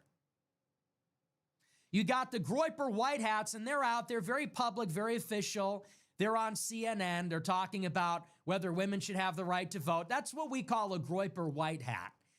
Open, representative. They're on CNN, holding it down for all of us, showing off their hey dudes and their gynecomastia. But you also have the Groyper black hats. These are the guys that are underground. These are the guys that are lurking around in the administration, lurking around in El Segundo, lurking in New York and D.C. You kind of need to get the hat that's most appropriate. You also have your Groyper blue hats, Groyper blue helmets as well, international peacekeepers. They're with the UN. That's why Keith Woods, I think, has that one. Agents of the United Nations, agents of peace. They're just out there making sure everybody gets their humanitarian aid. I don't know. We're riffing a little bit.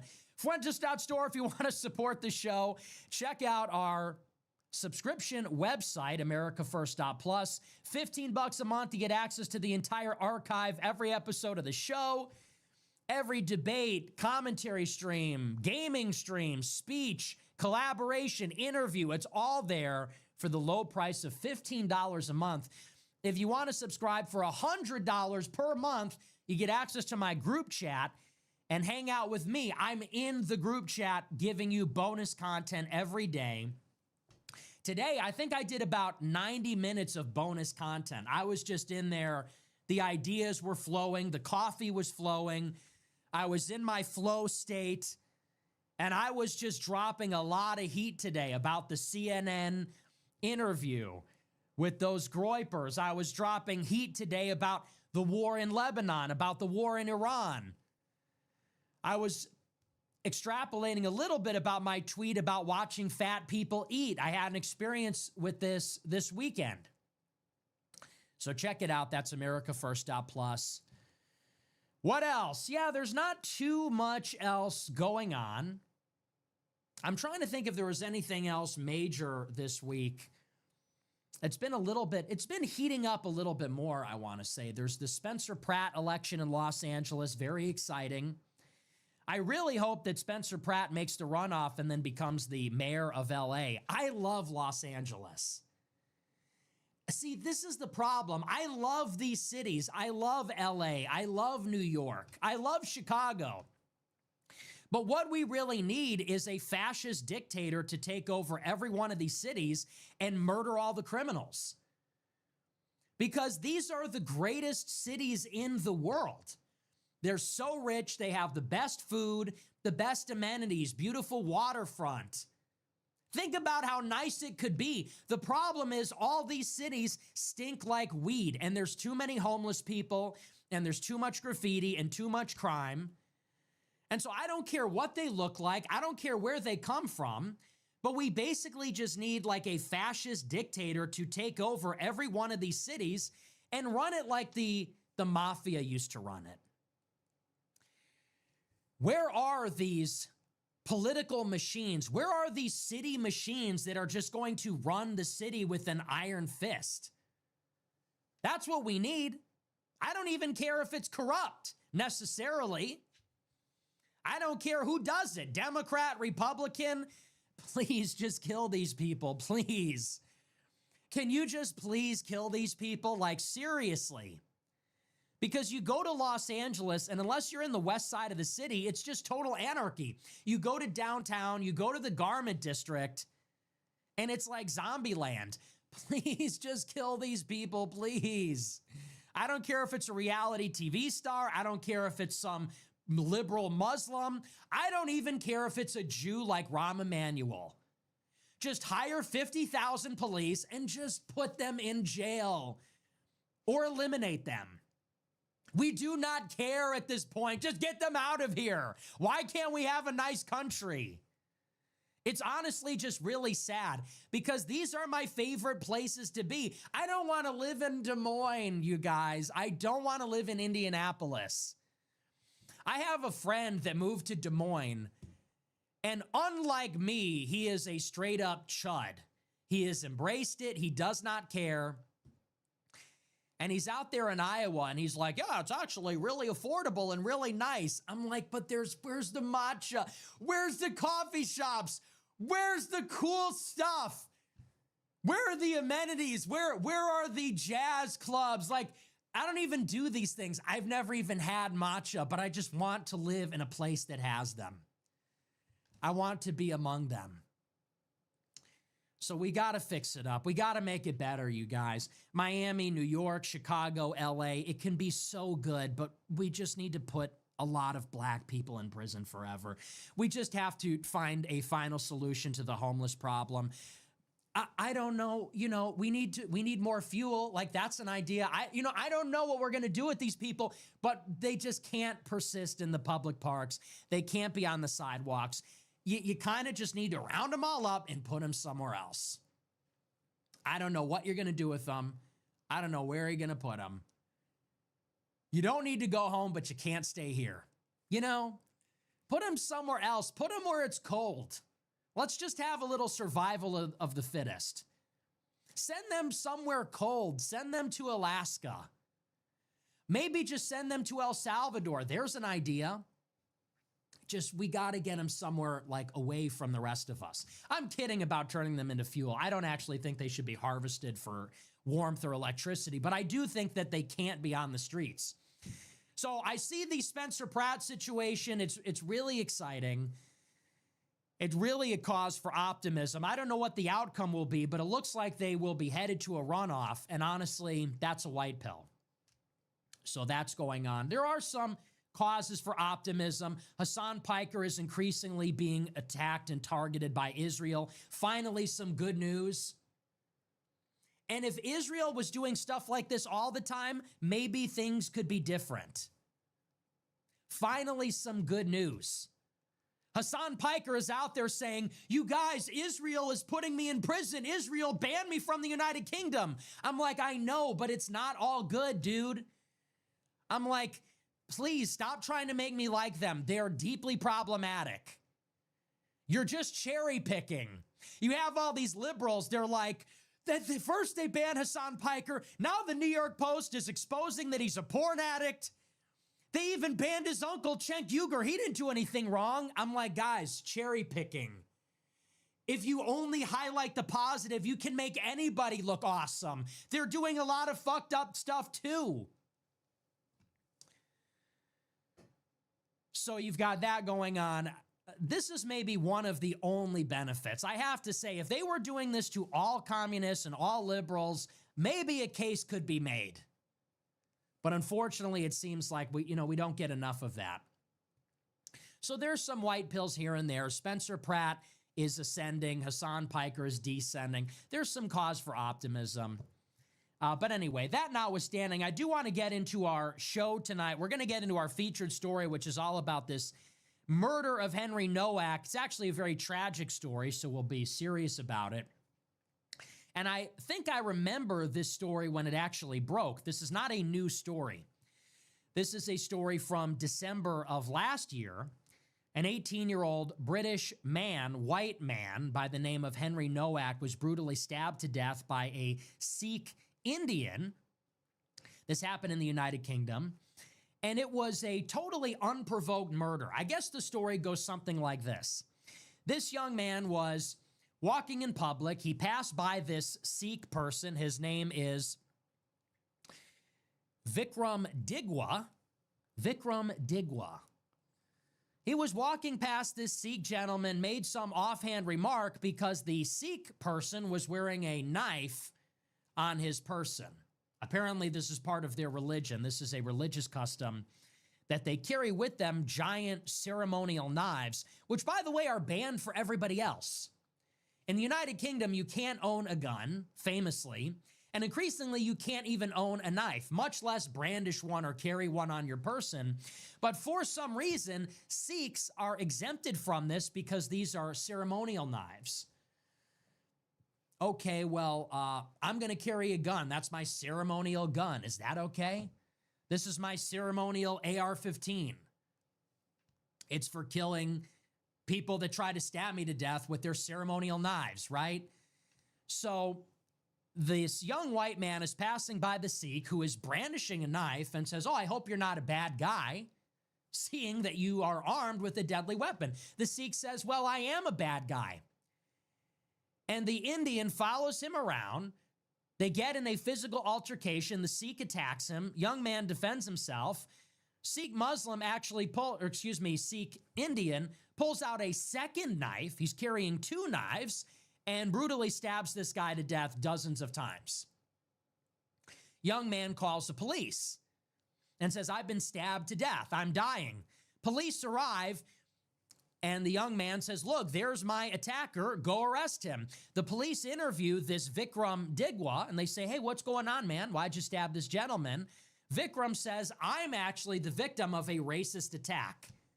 Police officers say no more, and they go and arrest the 18-year-old white boy who is bleeding to death on the street from his stab wounds.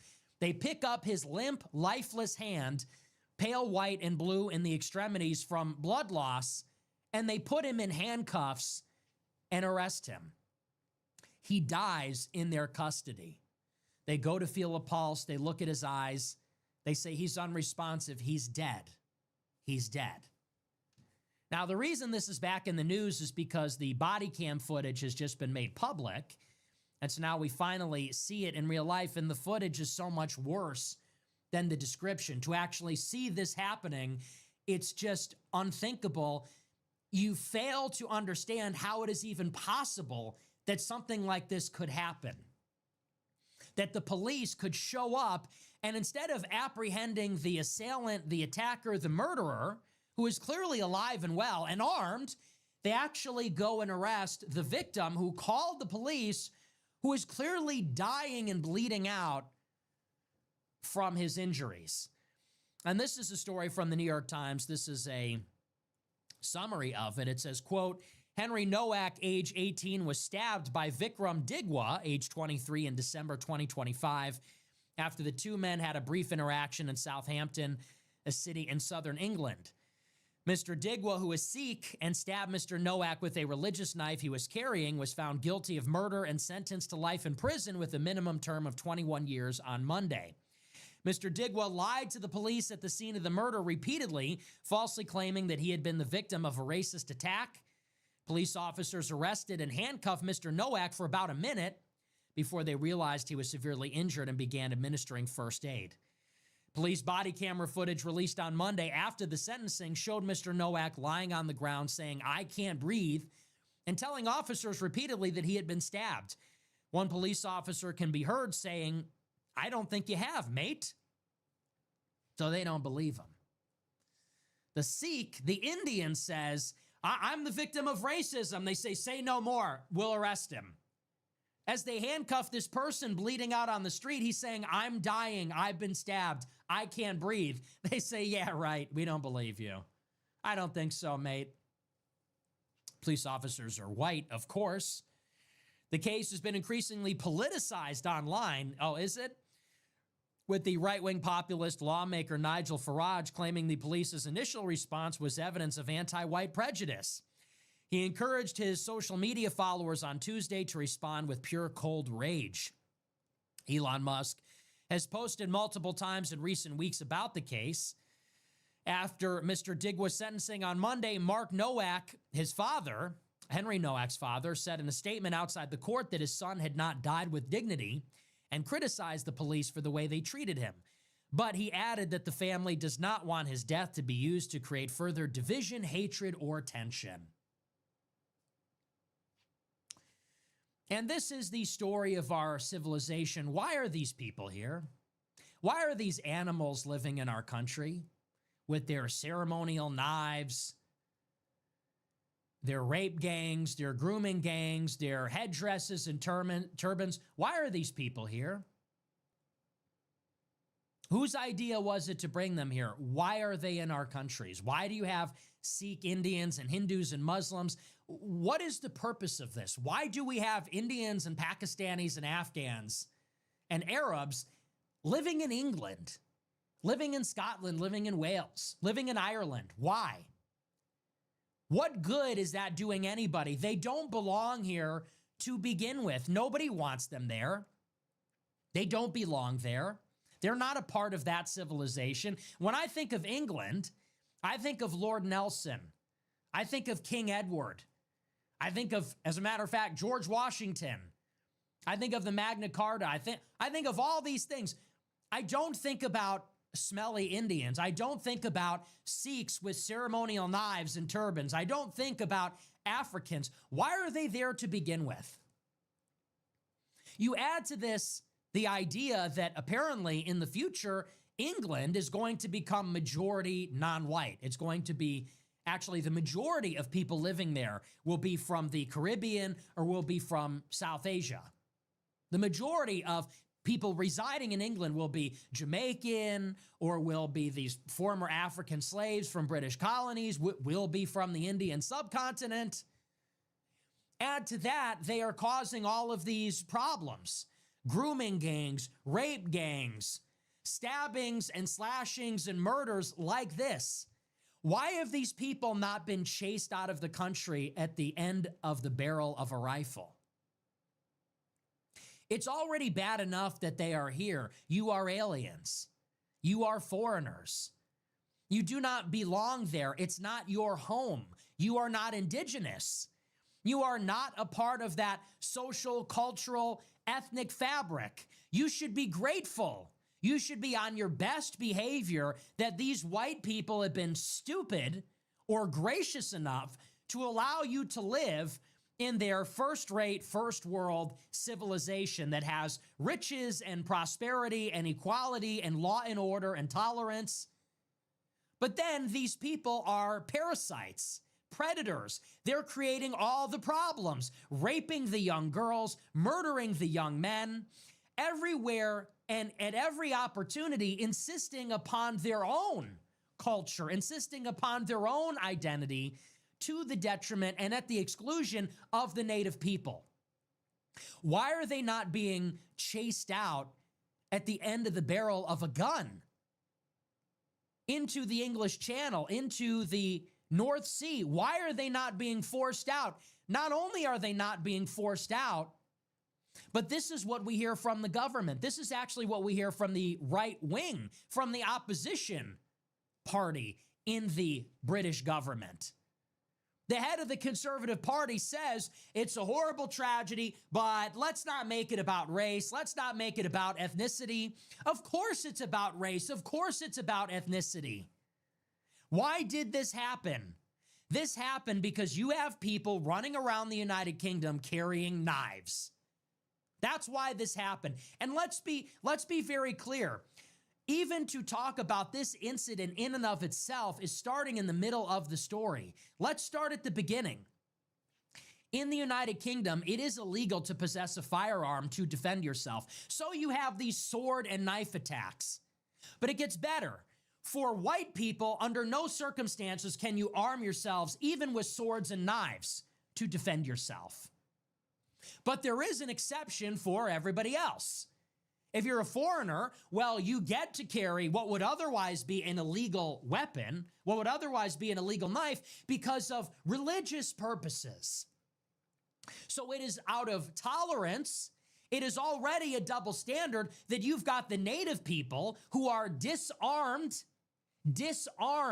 unable to protect themselves, unable to defend themselves. They have been made helpless by their own government. Let's be very clear about that. The government, which has a monopoly on the legitimate use of force, the government, which has all the guns, has told its own indigenous people, you are not allowed to arm yourself. You are not allowed to defend yourself. But the foreigners, will they get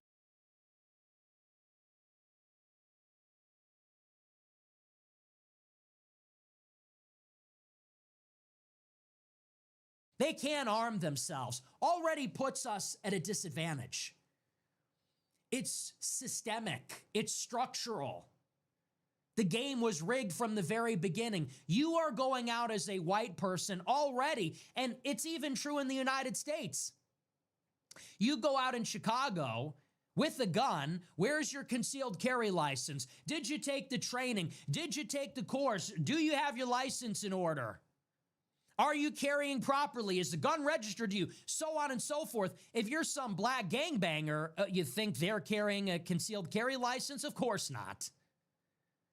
You get caught with the gun without your paperwork, it's over. They get caught with the gun, it's a no cash bail situation. Good luck ever finding them.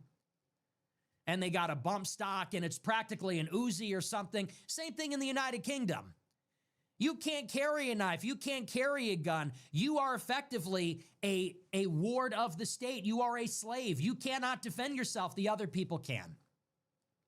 Young man is preyed upon, murdered with a knife. Police are called. They see one person bleeding out on the ground. They see another person standing in the doorway. He claims racism. They arrest the person that's bleeding out without tending to him. And why do you think that is?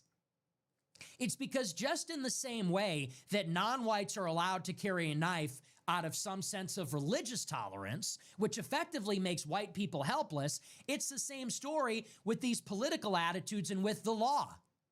Law enforcement in the United Kingdom is more preoccupied as a rule with discrimination, hate speech, racism, than they are with rape gangs, grooming gangs, knife crime. Tell me I'm wrong. You've got an epidemic in certain neighborhoods in the United Kingdom of migrant rape, of violent attacks using swords and knives. But with regularity, there are videos that go viral on social media of people being arrested for saying nigger on the internet. So tell me that is not a rule. Tell me that is not how society operates there. Police arrive on the scene. They are called by the victim, responding to a call about a knife attack, and their concern, first and foremost, is whether the foreigner that is already armed with a knife has been a victim of racist abuse. What does that mean? Who even knows? Was a racial slur uttered in the public space? Was he a victim of a microaggression? Was he assaulted? Who even knows? and the white person is bleeding out on the street, it's a female cop, it's actually white people that take his lifeless hands and handcuff them, effectively guaranteeing that he bleeds out. Now, who knows if he would have had a chance to live if maybe there was an ambulance, maybe if they tended to him sooner. Who knows if he would have had a fighting chance even to survive his wounds, but he definitely didn't have a chance once they put him in handcuffs. And this is the story of our civilization. It has every element in it, which is one, these people do not belong here. Let's just say that much. If this Vikram Digwa was never in the United Kingdom, Henry Noak would be alive. Your handsome, successful, ambitious, white son, all your hopes and dreams, he would still be alive if the Indian wasn't there. The Indian's right to take advantage of our society that we've built takes precedence over the well-being and safety of your flesh and blood children. That's for openers. So you have these people here. They happen to be problematic because they are from the third world. They did not undergo an enlightenment. Their civilization was never baptized by Christianity.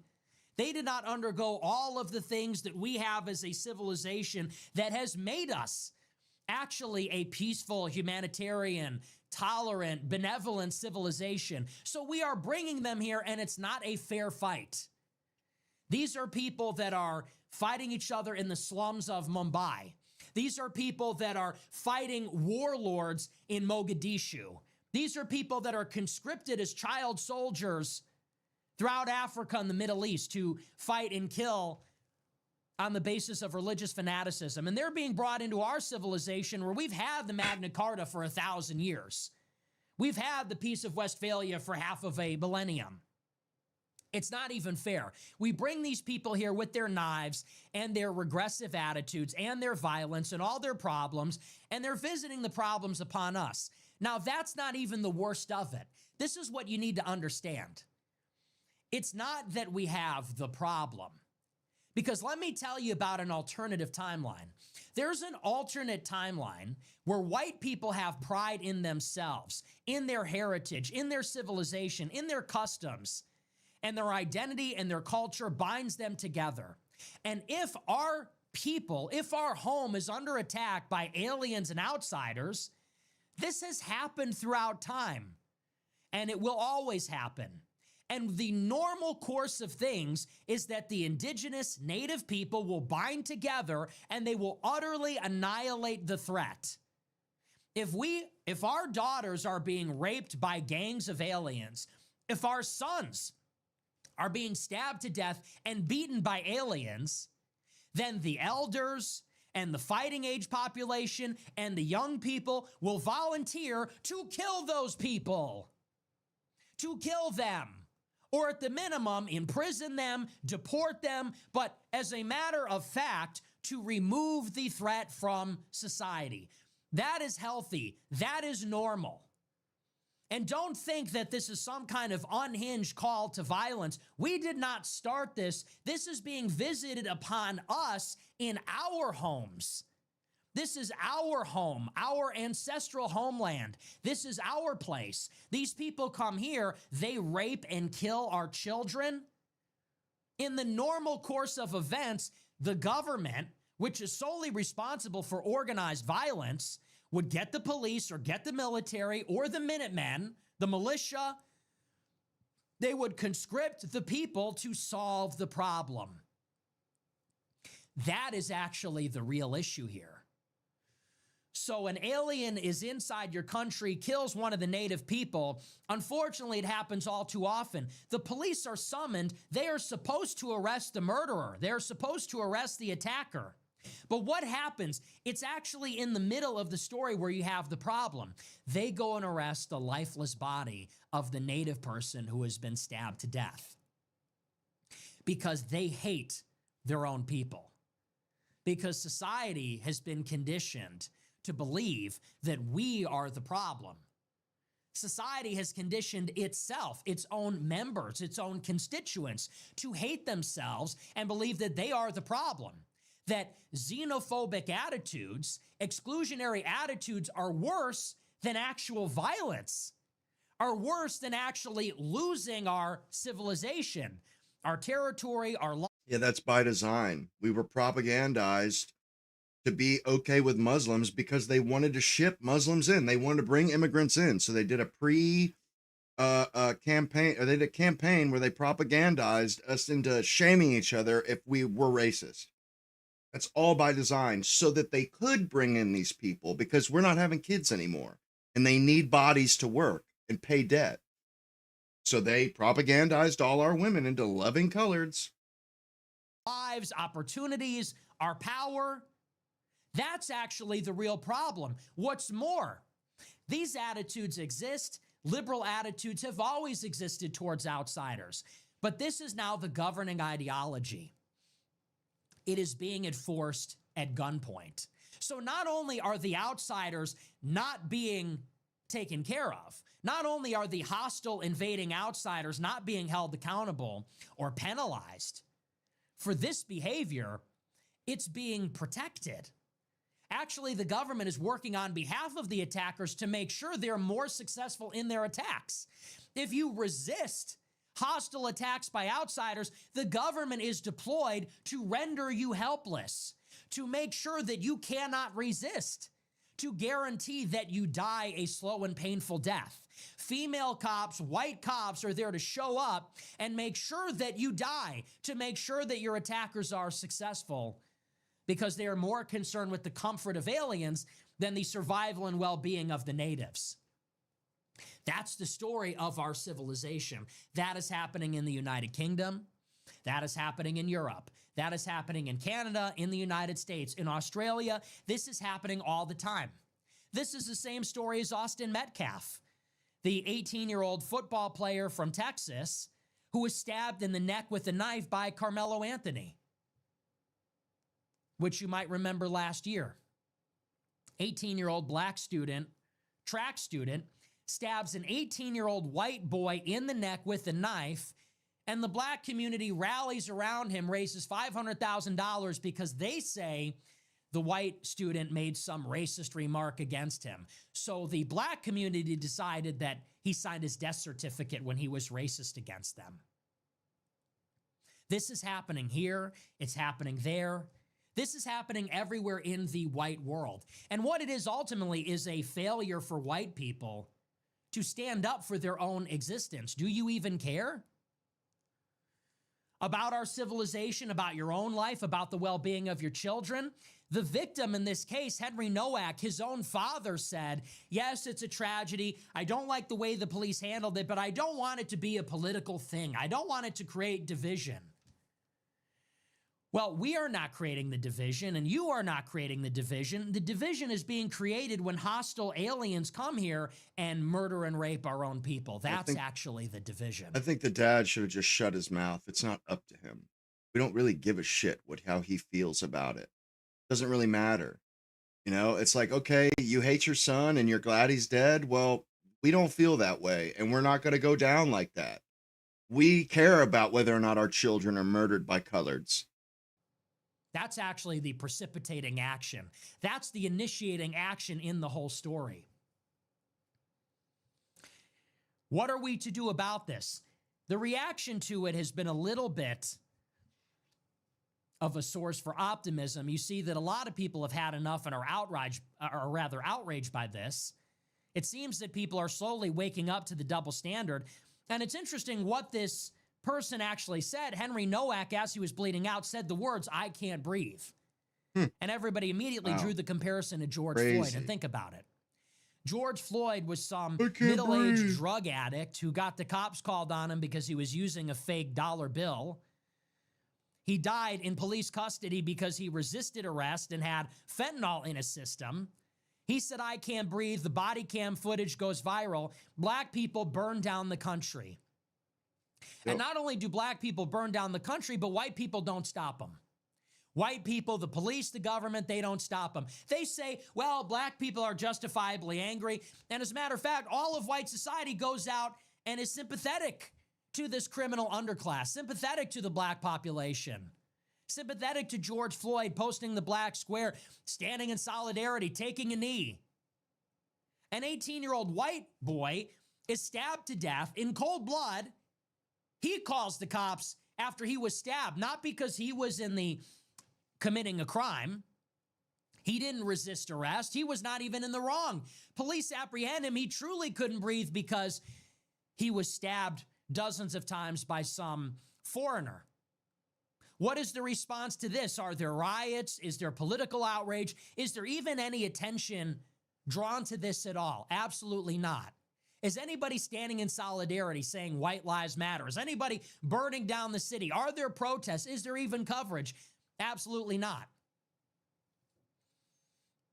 Now, I wouldn't advocate for violence. I wouldn't advocate for riots or anything like this, but it goes to show that this is what white people put up with and tolerate at every level, politically, socially, culturally, and in episodes like this, we have effectively lost the will to live.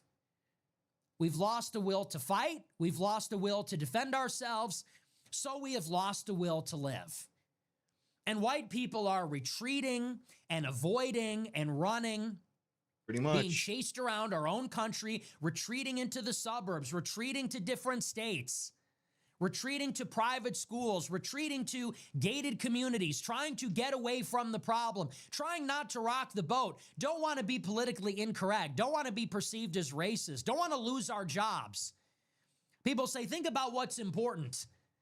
Meanwhile, our children inherit a country that is increasingly occupied and colonized by more and more people that hate them and are willing and able to use violence against them. This is the state of the Western white world. And the future without white civilization is ugly. It's ugly and it's bleak and it's poor and it is primitive and it is sad. And ultimately, unless white people are willing to fight for a place in this world where we are not being stabbed to death, where police are not arresting us for being stabbed, unless white people are willing to take a stand and fight for space, fight to take up space, fight for power as whites, not just incidentally holding power and being white, but holding power as whites, then we are going to die. And our civilization will be wiped out. And it's as simple as that. History belongs to those that show up and take up space and are willing to die. That's it. Jews are willing to do it. Blacks are willing to do it. Muslims are willing to do it. Hispanics a little bit less so. These are all people that are willing to show up and fight and die. That's what the Israelis did.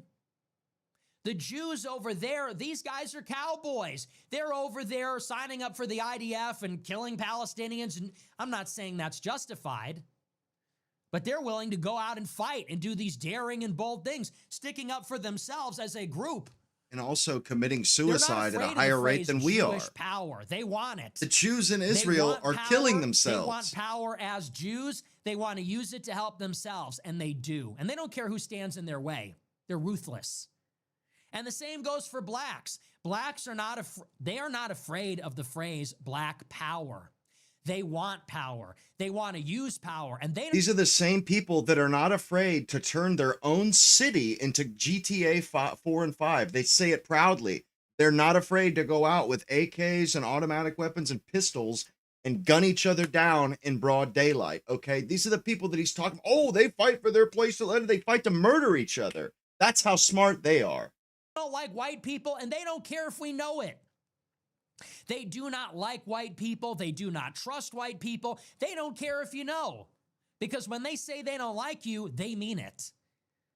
And they will take from you. They will pick on you. They will push you around because they're showing up. They're fighting. They're taking up space. I don't condone that. I don't think that's Christian, but it's what they do.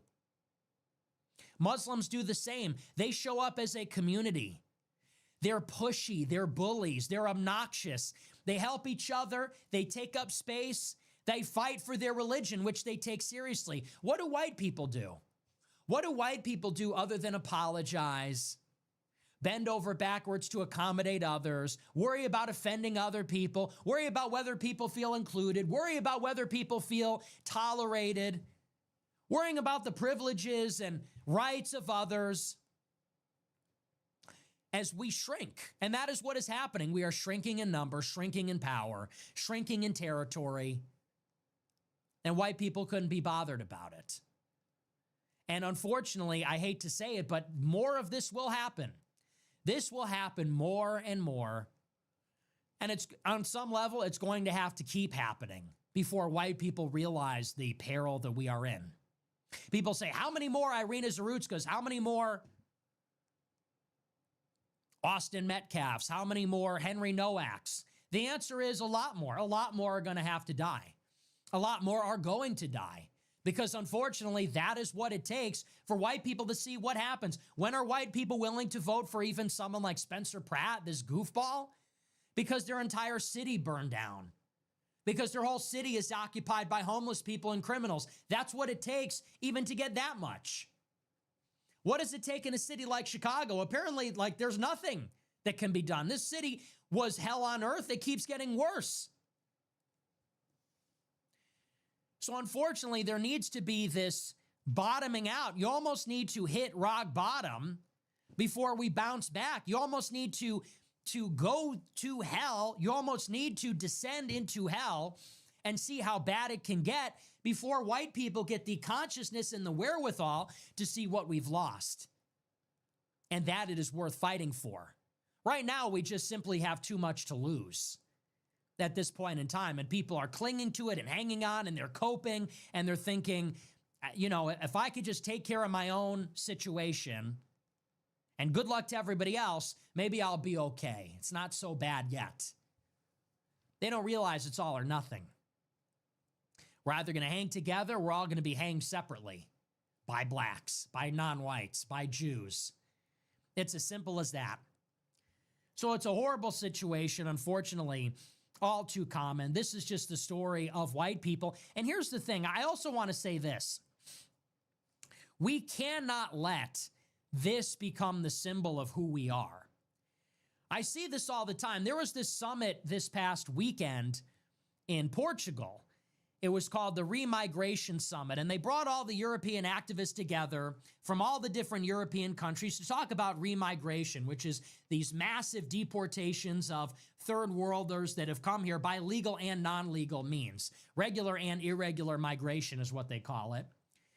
And it was a great conference, great event. A lot of people there I really admire. Dries van Langenhoven, who's just unbelievably courageous and remarkable, and Afonso Gonzalez done a great job putting these things together. And Martin Sellner's a big fighter.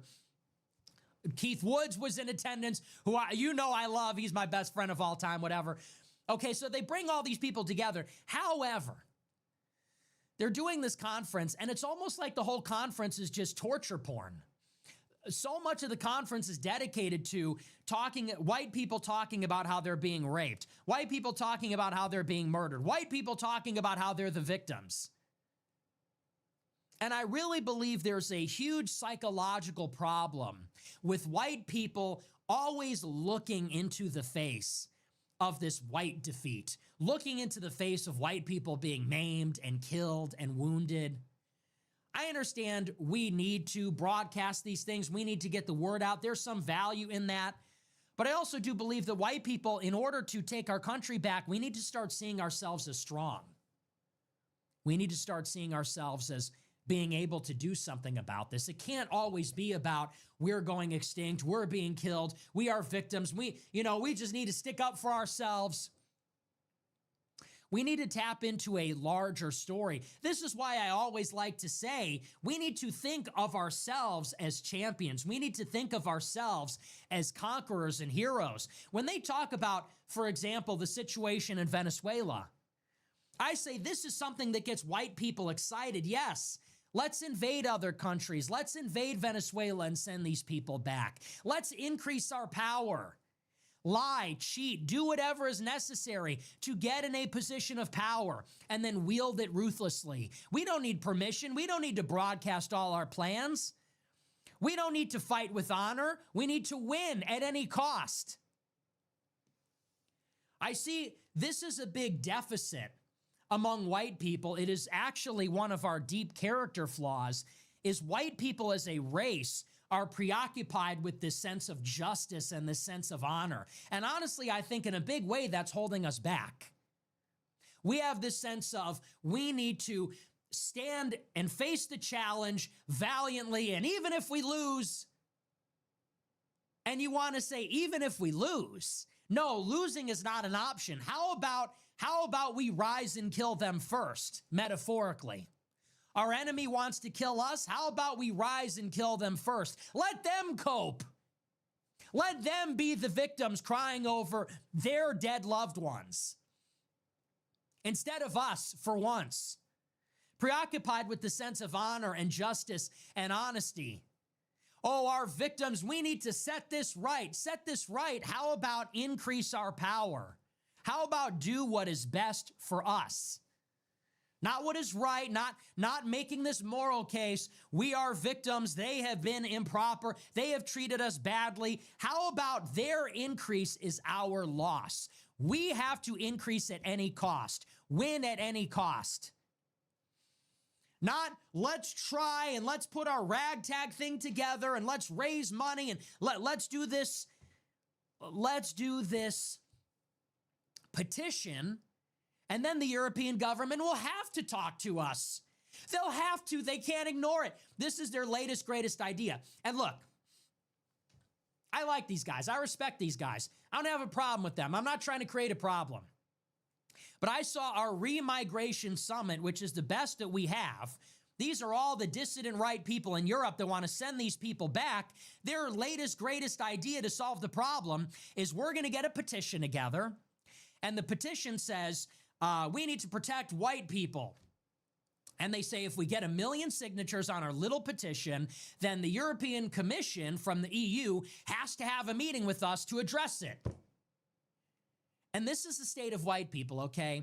Muslims form gangs. Blacks form gangs.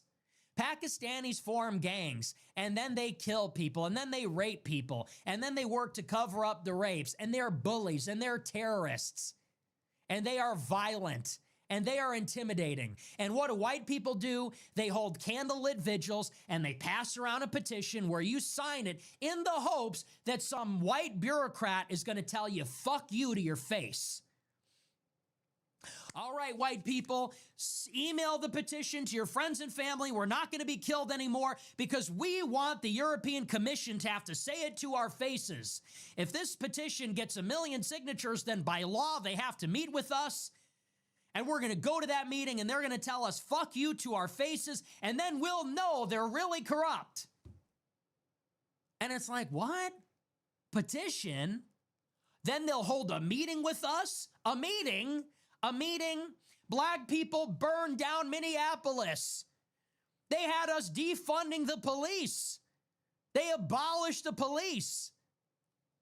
They are out there murdering and raping and pillaging, and you're passing around a petition in the hopes that some race traitor accomplice to our own genocide is going to chortle and laugh in your face. They are going to say, oh, here come the remigration activists. Get a load of this. You're going to come in the meeting. They are going to patronize you, laugh in your face, and that's it.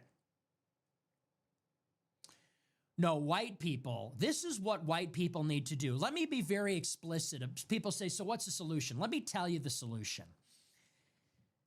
We do not support terrorism, acts of violence. I say this because if I encourage this, I will go to jail. Okay? So I am not in favor of terrorism. I'm not in favor of murder, violence, anything like this. This is how you need to protect yourself. Power comes in many different forms. And what you need to realize is you are on your own. The police are not looking out for you. They were not looking out for us when the COVID lockdown happened. They were there holding you down and forcing you to get the vaccine. They're not looking out for you during BLM. Black people were destroying your storefront and chasing you around and killing you, and police were standing off to the side. So was Trump, for that matter. So you need to understand no one is coming to save you. No one is looking out for you. There is no justice here. There is no propriety. The government will not use lawful force to protect you. So what does that mean? It means you need to protect yourself. But you are an individual. There's only so much you can do as an individual, and you should do it. If you're a man, get a gun. Become proficient in firearms training. Get a gun and learn how to protect yourself. If it's legal in your state, carry a gun. But you need to learn about the rules of firearms because you can't be a cowboy. You need to understand also it cuts both ways. Some people think the solution is I'm going to get a gun and I'm going to carry a gun. And then you know what happens? They get in an altercation, they whip out the gun, and they go to jail forever. They go to jail for brandishing the gun. They go to jail because they shoot somebody and, you know, the laws are against them in the state. It's a Daniel Penny situation. It's a Kyle Rittenhouse situation. You don't want that either. So it's a false sense of security, but it's a first step, okay? Don't get carried away. Don't go crazy. We don't want it to be the OK Corral because there's many ways you could be screwed. The police are trying to hurt you in more ways than one, and remember that. Here's the real solution for white people. It's not get a gun necessarily. It's not do these self-protection things. That's the bare minimum. The solution for white people is you need to find a group. And by that, I do not mean, actually, it's the opposite. I do not mean a membership organization. I don't mean sign up for something. Don't put your fucking name on anything. Anything that's asking you for a membership due, $20 to join the club and get your card, get your membership card. I'm not talking about that.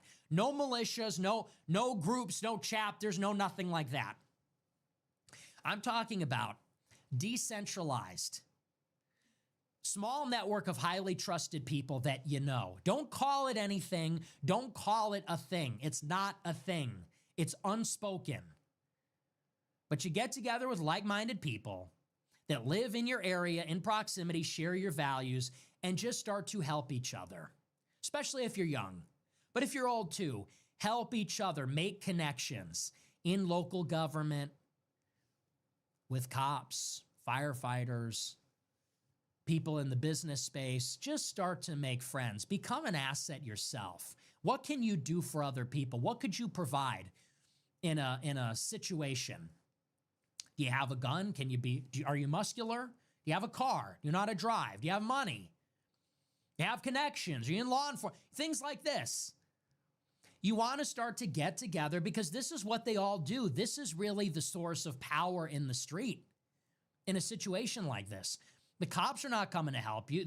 If you're just calling 911, you're fucked. But if you could call your best buddy, you know, who might be a cop or might be some muscular guy, you know, whatever, that's a different story. They might be able to help you out of a jam. Professionals, accountants, lawyers, business people, we need to start to look out for each other as a true white community. Can white people help each other get a job? Can white people help each other get a lawyer, get pro bono legal representation? Can white people be there for you if you're in a dangerous situation? You need protection. You need a ride. Your kid's in some bad situation.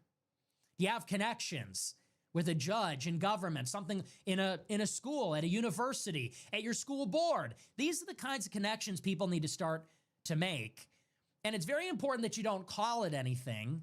The second that you call it an organization, the second you put your name on a list, it's RICO, it's the government's coming down on you, the SPLC is coming down on you, whatever. Don't call it anything. Don't give it a name. Don't broadcast it. Don't put it out on Facebook. Hey, everybody, we're doing a meetup of people that are really pissed off and don't know what the hell to do anymore. Like, don't do that. But you got to just start to, those that know will know, start to find like-minded people, and we got to just start looking out for each other. It's that simple. We need to start to knit back together a social fabric of people that can look out for each other. Every other community is doing it. Jews are doing it. They get together and gather on Shabbos, and they're helping each other all the time. Helping each other with connections, with everything. The deals they do for each other, they will not do with Gentiles. Same is true of black people. Black people have aldermen representing them. They have these civic institutions representing them, securing for them they welfare, they benefits, they government, whatever. Muslims are doing it. They all get together at the mosque and they're all helping each other. And they're colonizing local government. We need to do the same. We need to start to concentrate in particular areas and start to look out for each other and be very, very careful. The difference between us and everybody else is they don't want us to organize.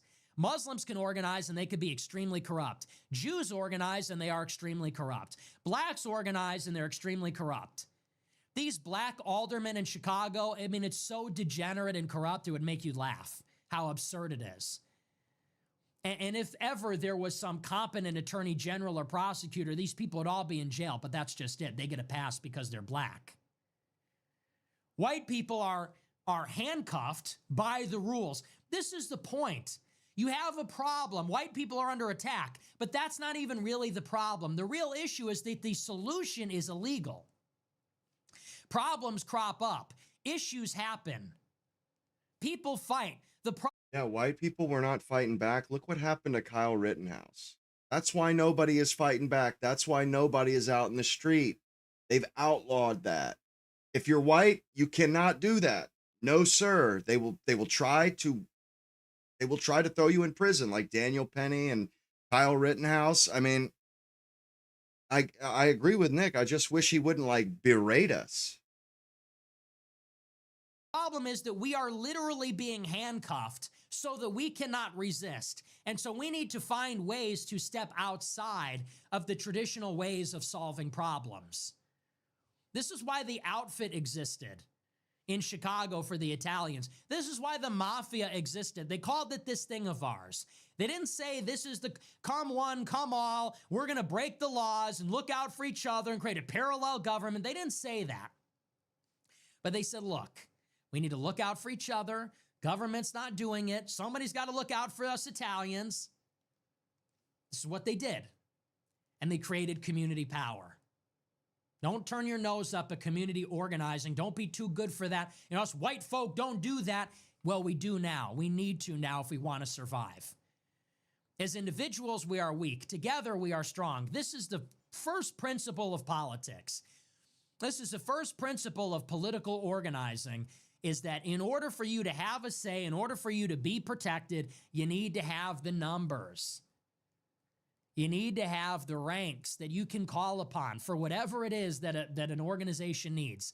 Whatever it is, you print a t-shirt, a poster, you make the dinner, you carpool with the people. Maybe the guy knows how to use a gun, maybe whatever it is. White people need to start to look out for each other and need to start to organize politically. When I say get together, I don't mean you go and you hang out over the campfire and shoot the shit about politics. I mean, you guys need to be leveling up. This is why I tell the young people, we need to actually acquire power. So that means you and your buddies, when you get together, it's not just shooting the shit, talking about the latest white person to get murdered by a non-white person. You need to be ascending the ladder, getting involved, making money, making as much money as possible, getting into a good school, the best school you can, becoming a professional, getting into the best law firm, one of the richest companies. You need to be getting into politics, making political connections. You need them. Everybody needs political connections now. Lawyers become judges. Lawyers become politicians. Lawyers become state reps. They can dispense favors. People with lots of money can buy politicians. People with lots of money can buy races. This is how we need to start to think. So people like to say, we're not going to vote our way out of this. Who said anything about voting? Politics is everything else other than war. People say, there's no political solution. We're never going to vote our way out of this. Well, we're not necessarily going to go guns blazing and fight our way out of it either. What we can do is start to slowly but consistently and persistently over time increase the power of our own people. That is what must be done. As whites, as patriotic white people, at this point, look, I'm a Christian, but it's white people that are under attack. It's not Christians, it's whites. I am a Christian. This informs everything that I do, but let's be honest. It is white countries under attack on the basis that they are white. It is white people under attack on the basis that they are white. And that is the basis upon which we must organize, actually. Whether you're agnostic, pagan, Catholic, they will kill you anyway. Now, I am a Christian. I do believe that Christianity is how we have to organize. It's a big part of it. Catholic Mass is a great place to go and meet like-minded people. But honestly, We need to start thinking more as a group. We need to start thinking more as a tribe because it's a tribal war. So this is the situation. It's so horrendous, but we have to raise the consciousness of our people and start to look out for ourselves, or this is all of our fate. This could be the fate of any one of us. On the subway when you're Daniel Penny. On the football field when your kid is Austin Metcalf. On the subway when your name's Irina Zarutska. When you're walking down the street and your name is Henry Noak. It could be any one of you. It could be any one of your children. And it's a lose-lose. You cannot defend yourself. And the alternative is you die. Even if you survive, the cops are only going to hold you down in a pool of your own blood and handcuff you so you can't resist. So we need to take matters into our own hands. But do not mistake what I mean by that. I promise you, any kind of violence, it will only backfire. That's the nature of it. White person goes out to retaliate for this. The government, which is comprised of accomplices to this, they're going to crack down twice as hard on the white people. And all of the majority of the white people go along with it. So the people that know, the people that are in the know, need to take matters into their own hands by playing the long game and being very strategic and very tactical. We're not talking about, look, how many non-white people are there in the country? How many non-white people are there in Europe? The only way that we're going to win this situation is by taking government power, ultimately by controlling the powerful institutions. That's the only way we're going to mobilize the kind of manpower and force that is necessary to separate from these people. It's the only way. It's not going to happen spontaneously. It's not going to happen voluntarily. It's not going to happen with the few cowboys or terrorists or whatever. And I think that's immoral anyway. The only way you're going to be able to mobilize the manpower and resources necessary is through the political process, taking control of the powerful institutions. You want remigration, you want a national divorce, that's the only way it happens. It's all or nothing. And it can be done. We just have to be smarter. We just have to be smarter, more patient, more prudent. We just have to simply play the game. Sad but true, that's life. You got to play by the rules until you can make the rules. So for now, I'm calling on all the young people. Look at this. Could have been any one of you. To all of my handsome young white men out there, God's gift to the world. People are going to say that's gay, but it's just simply true. He's talking to me. To all of the handsome white men, the world is our oyster. We are masters of the universe and always have been. We are the geniuses. We are the architects, the innovators, the artists. Yes, throughout history. Some people don't count me among them. Fine. It's you guys then. Fine. Thank God for you guys. Right. I like Nick. I was just like, fine. I don't have to be. White men out there, it could be any one of you laying dead in the street in a pool of your own blood because some Sikh Indian stabbed you with their ceremonial bullshit. Indian. That's why you need to go to college. That's why you need to become a lawyer. That's why you need to become a judge. So you have control over these situations. So you can become a politician. That's why you need to go to college or become an entrepreneur or learn AI so you become a billionaire and you can fund somebody that can do something about this. That's why you need to become a politician and skilled in rhetoric and make the right connections and become a dark triad sociopath and win the election so that we can do something about this problem, so that we can gang up at a national level. But it's only going to happen if you have the patience. It's only going to happen if you participate in the system that's oppressing you. It's only going to happen if you buy into it and integrate. Like, bro, that's ridiculous. It doesn't work that way. You buy into it and integrate. You are the system. You don't. Like, they have protocol for people like us. They're not going to let us in their system and change stuff. Come on, man. And the perseverance and the will and the cleverness to win the game. That's it.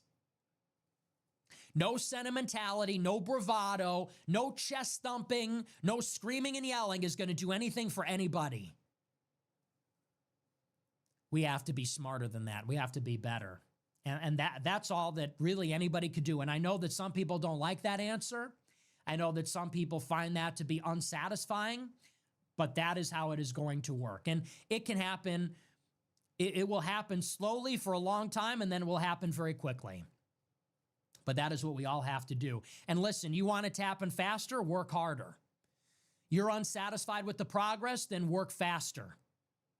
We need billionaires. We need people with hundreds of millions of dollars. We need people that have commercial and private power, that have capital. We need people that have political power. You're unsatisfied with the rate of progress? Then you go and do something and fucking win.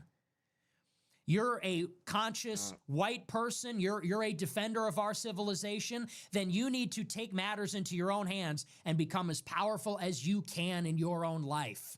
Okay, let's think about this. Okay, he's talking about somebody just like Elon Musk. How much change has Elon Musk been able to effectuate? He kind of makes the English politicians like kind of ashamed a little bit, but he has billions. And he makes moves. The best he could do was buy Twitter. He can't, like, this is moot.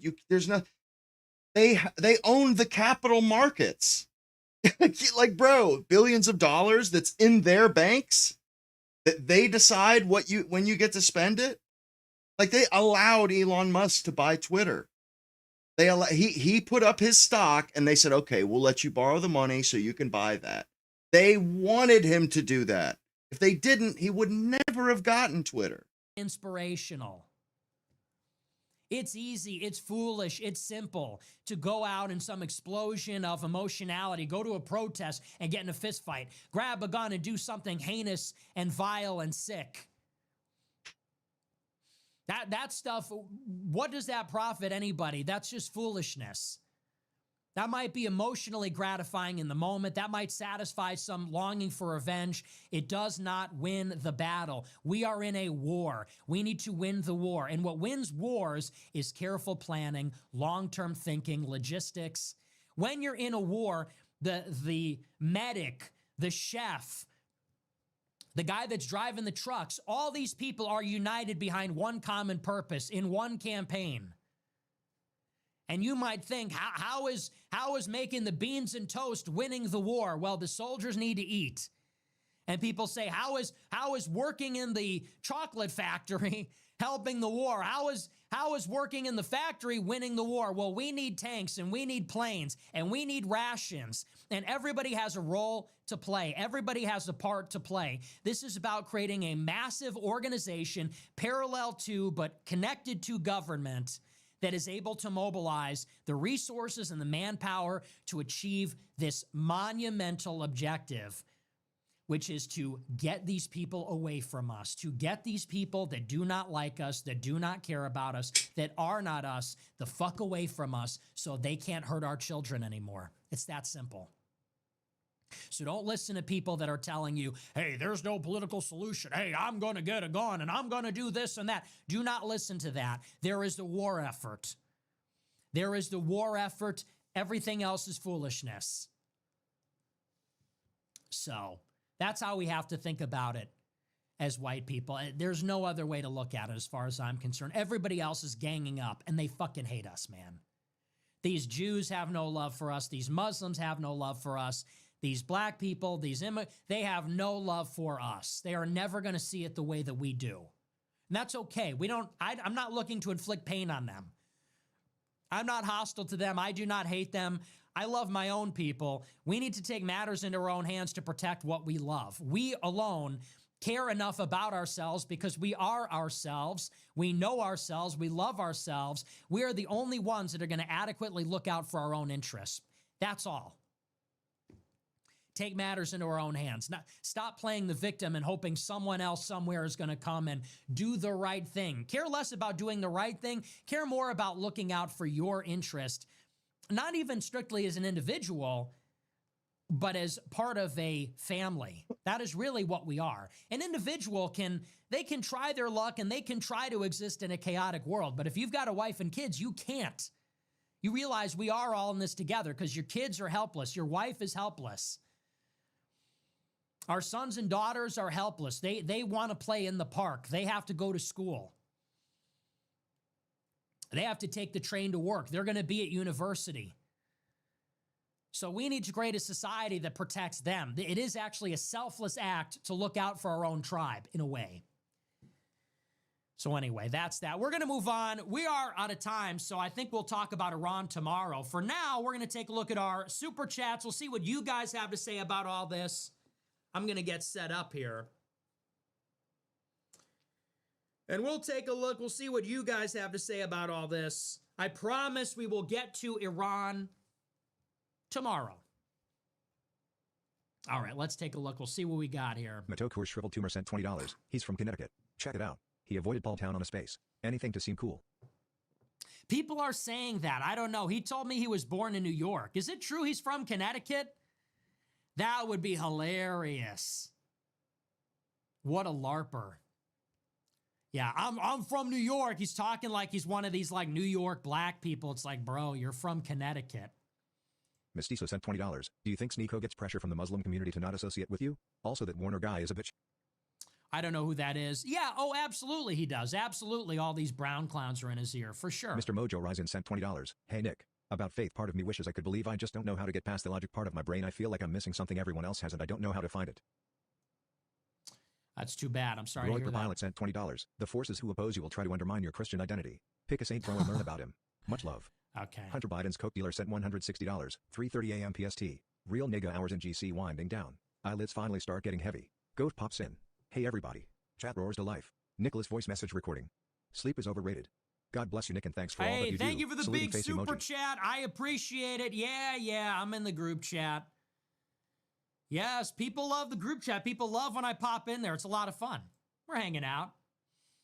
But hey, thank you very much, man. Roy per Pilot sent Dude, I'm so hungry. Roy per Pilot sent $20. It's time for Christians to go on offense. The gates of hell will not prevail. Latin cross Very emoji. true. Hunter Biden's coke dealer sent $30. Caught up on Euphoria? What did you think of this season? Also, you ever watch Deadwood? Excellent hidden gem show. Saluting face emoji. No, I haven't even finished the first episode. I'm kind of a poser. I don't really love that show that much. I just say it to rage bait people. I watched it one time years ago, and everybody made such a big deal out of it. It just became funny to say like, oh, Euphoria is my favorite show. So I haven't even finished the first episode. I put it on. I watched half of it. I did something else. No, I never saw Deadwood, though. Anti-Semitism awareness sent $20. I'm genuinely curious. Why the negativity towards Russia? I've never heard you explain it. Well, I have explained it before. And it's not negativity. See, this is why I really can't stand these super chats. You're not really listening. You're hearing something that I'm not saying. It's not negativity. The name of the show, the name on the hat is America First, okay? I mean, enough said. So what I am always thinking about is whether America is being put first, whether Americans actually have power over the affairs in their own country. Now, because America is the most rich and powerful country in the world, other countries want to control our decisions. They want to control our resources. They want to control our military. The reasons are obvious.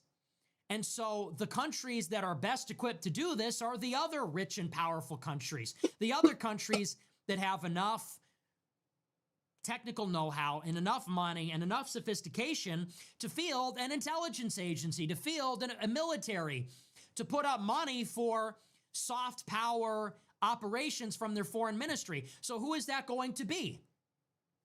It's not a difficult answer. It's Russia, it's China, it's the Gulf countries. Right? The Gulf countries have the most cash, probably by far, because they sell all the oil and the world runs on oil. So the world needs oil. Every man, woman, child needs energy. The world runs on energy. They have all of it. So the Gulf countries have all this money power, all this cash. Then you've got the big military powers. Russia and China are population superpowers, military superpowers for reasons of history and culture. And so India too. Iran as well. So which are the countries that influence America the most? Well, it's the countries that are in a position to. Every country has an incentive to, but it's Russia, China, Saudi, Emirates, Qatar, Israel. These are the countries that are sophisticated enough to influence our system.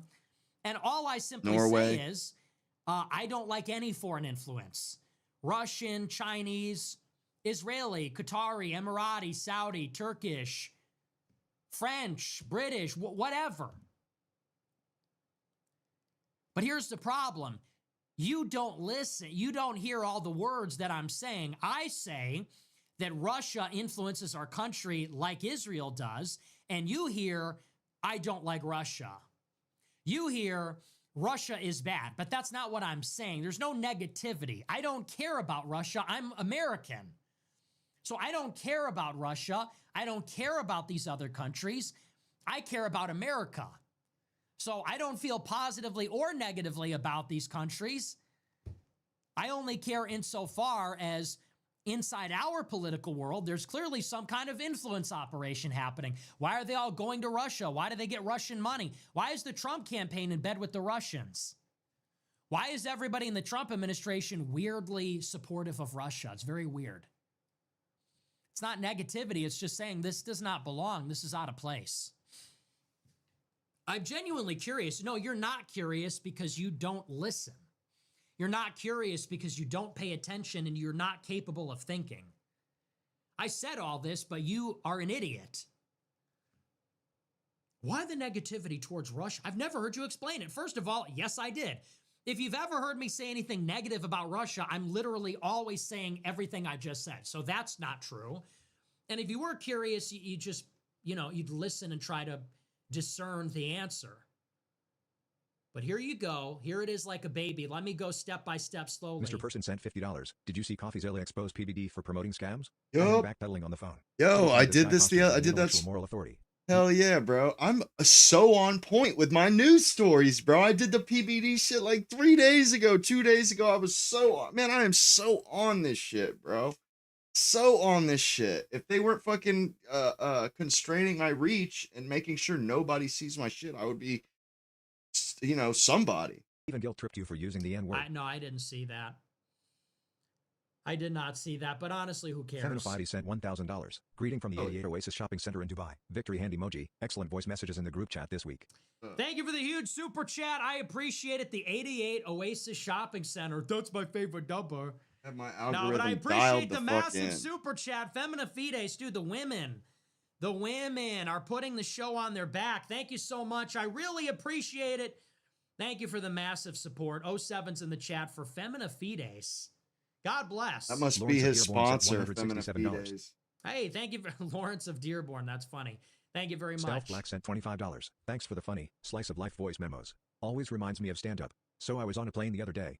Hey, thanks. I'm glad you like them. Herman German sent $100. Thanks for always being engaged on the $100 per month club. Poor wages are missing out on the secret sauce. Truly. It's truly sad. But you know what? They are poor. Thank you for those that have less. Even what little they have will be taken from them. Thank you for the big Stealth super Black sent chat. $20. Yay walks out of Dimpool. You get up and follow. Yay walks out of Piers. Sneeko stays and chats it up. That's the difference. That's 100% true. And that is 100% true. I mean, those are just moments when you have to make a decision. A split-second decision. I had been trying to get on Tim Pool my whole career. I get on with Ye. Ye walks off after 5 minutes. Yeah, the thought crossed my mind, do I stay? Do I leave? And my first instinct was, he brought me here. If he's going, I'm going. My first thought is, he's the guest. He's the man here. He brought me here. If he's not with it, I'm not with it. Because that's just how it works. It's called reciprocity. If somebody is putting you on, then you have to graciously reciprocate. The person you come with, that's the person you go with. Because Kanye definitely put him on. He owes Kanye a lot. He brought me to the show. If he's out, I'm out.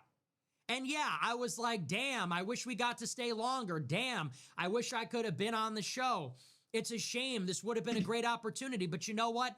It wasn't my opportunity. It was given to me. It was given to me by somebody else. And so if you accept something from someone, in my view, you implicitly accept the terms. I feel like this is something that's kind of like lost on people these days, just in everything in general.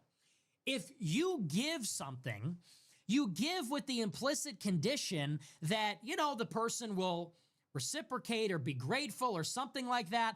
Maybe on some level that's wrong to necessarily expect that, but I think that's just the right thing to do. I think we live in a society now where people will take and take and take, and the moment that they're not happy, there's no obligation on the other side. Nobody is willing to be made uncomfortable or sacrifice or suffer for even a second. Anything. out of reciprocity, out of a sense of obligation, with this unwritten social contract. Do you know what I mean? Like in that situation, it's obvious that like, okay, look, Ye is infinitely more famous than me. He's helping my career immensely. He doesn't need to. And so as long as he's helping me, I'm loyal to him. I'm his guy. But there are other people that they will take opportunities, take kindness, take generosity, whatever. And the second that, you know, the vibes are off, they don't like it, whatever, then they go, well, I have no obligation to you. And I see there's this mentality all the time. It's promoted by these like self-help people, mental health people. There's always this attitude of, I don't owe you anything. I don't owe you nothing. I don't owe you anything. It's my mental well-being comes first. My whatever comes first. My opportunities, my success, me. And I'm a big believer that, look, if it's all about you, then you cannot accept things from people if you are not going to reciprocate. That's just true in life. And I'm a big believer in that. And I think that people like Sneeko are every bit a part of this problem. It's like, you don't want to be there for people as a friend, then don't accept the friendship. You know, if you're like Sneeko, for example, when I go to New York months ago and I do his stream, he sticks a camera in my face. I didn't have to do that. I said, sure, why not? It's fun. And you profit from that. You get a big stream on YouTube. You get a big stream on Kick. Well, hey, when I need you to stream with me because now I need a boost, even if you don't feel like it, even if it's going to cost you something, you have to fucking shrug your shoulders and say, well, He's right. He helped me when he was riding high. Now I need to help him when he's under attack. That's just basic human decency. That's just the unwritten social contract. When that starts to fall apart, then we have nothing. Because then we truly are atomized, because he's right. If he starts getting hit in the media, he does need help. That's how the community of podcasters, that's how they'll hold each other up and be stronger as a community. The sum is greater than the individual parts. Wants to give. And I don't know about you guys, but I want to live in a society where people are overflowing with giving. I want to live in a society where people are overflowing with generosity. People are giving, people are kind, people are expressive. And if we live in a society where everybody's just going to take their ball and go home, then we're all going to live in a world where everybody's extremely guarded and everybody's extremely selfish and everybody's extremely measured. Everybody's measuring out in proportion what they do for everybody else. And that's just a sad state of affairs. And I don't think it was always like that. I think that for a long time, there was a sense of propriety, and now there isn't. It used to be the case, I think maybe there was more of this than there is now, where there were unwritten social rules and people were willing to do the right thing, even if it made them uncomfortable, even if it inconvenienced them. And even now if they were dying or they died because of it. So yeah, I mean, that is a perfect example. Ye brings Sneeko on Piers Morgan. He's letting you aura farm. Look at where you are, fuckface. You are in Spain. You're in this beautiful villa. The goat is sitting next to you. You're on the show. He gets up because he feels uncomfortable and you stick around and say, hey, well, I'm going to still do the interview. I want to answer.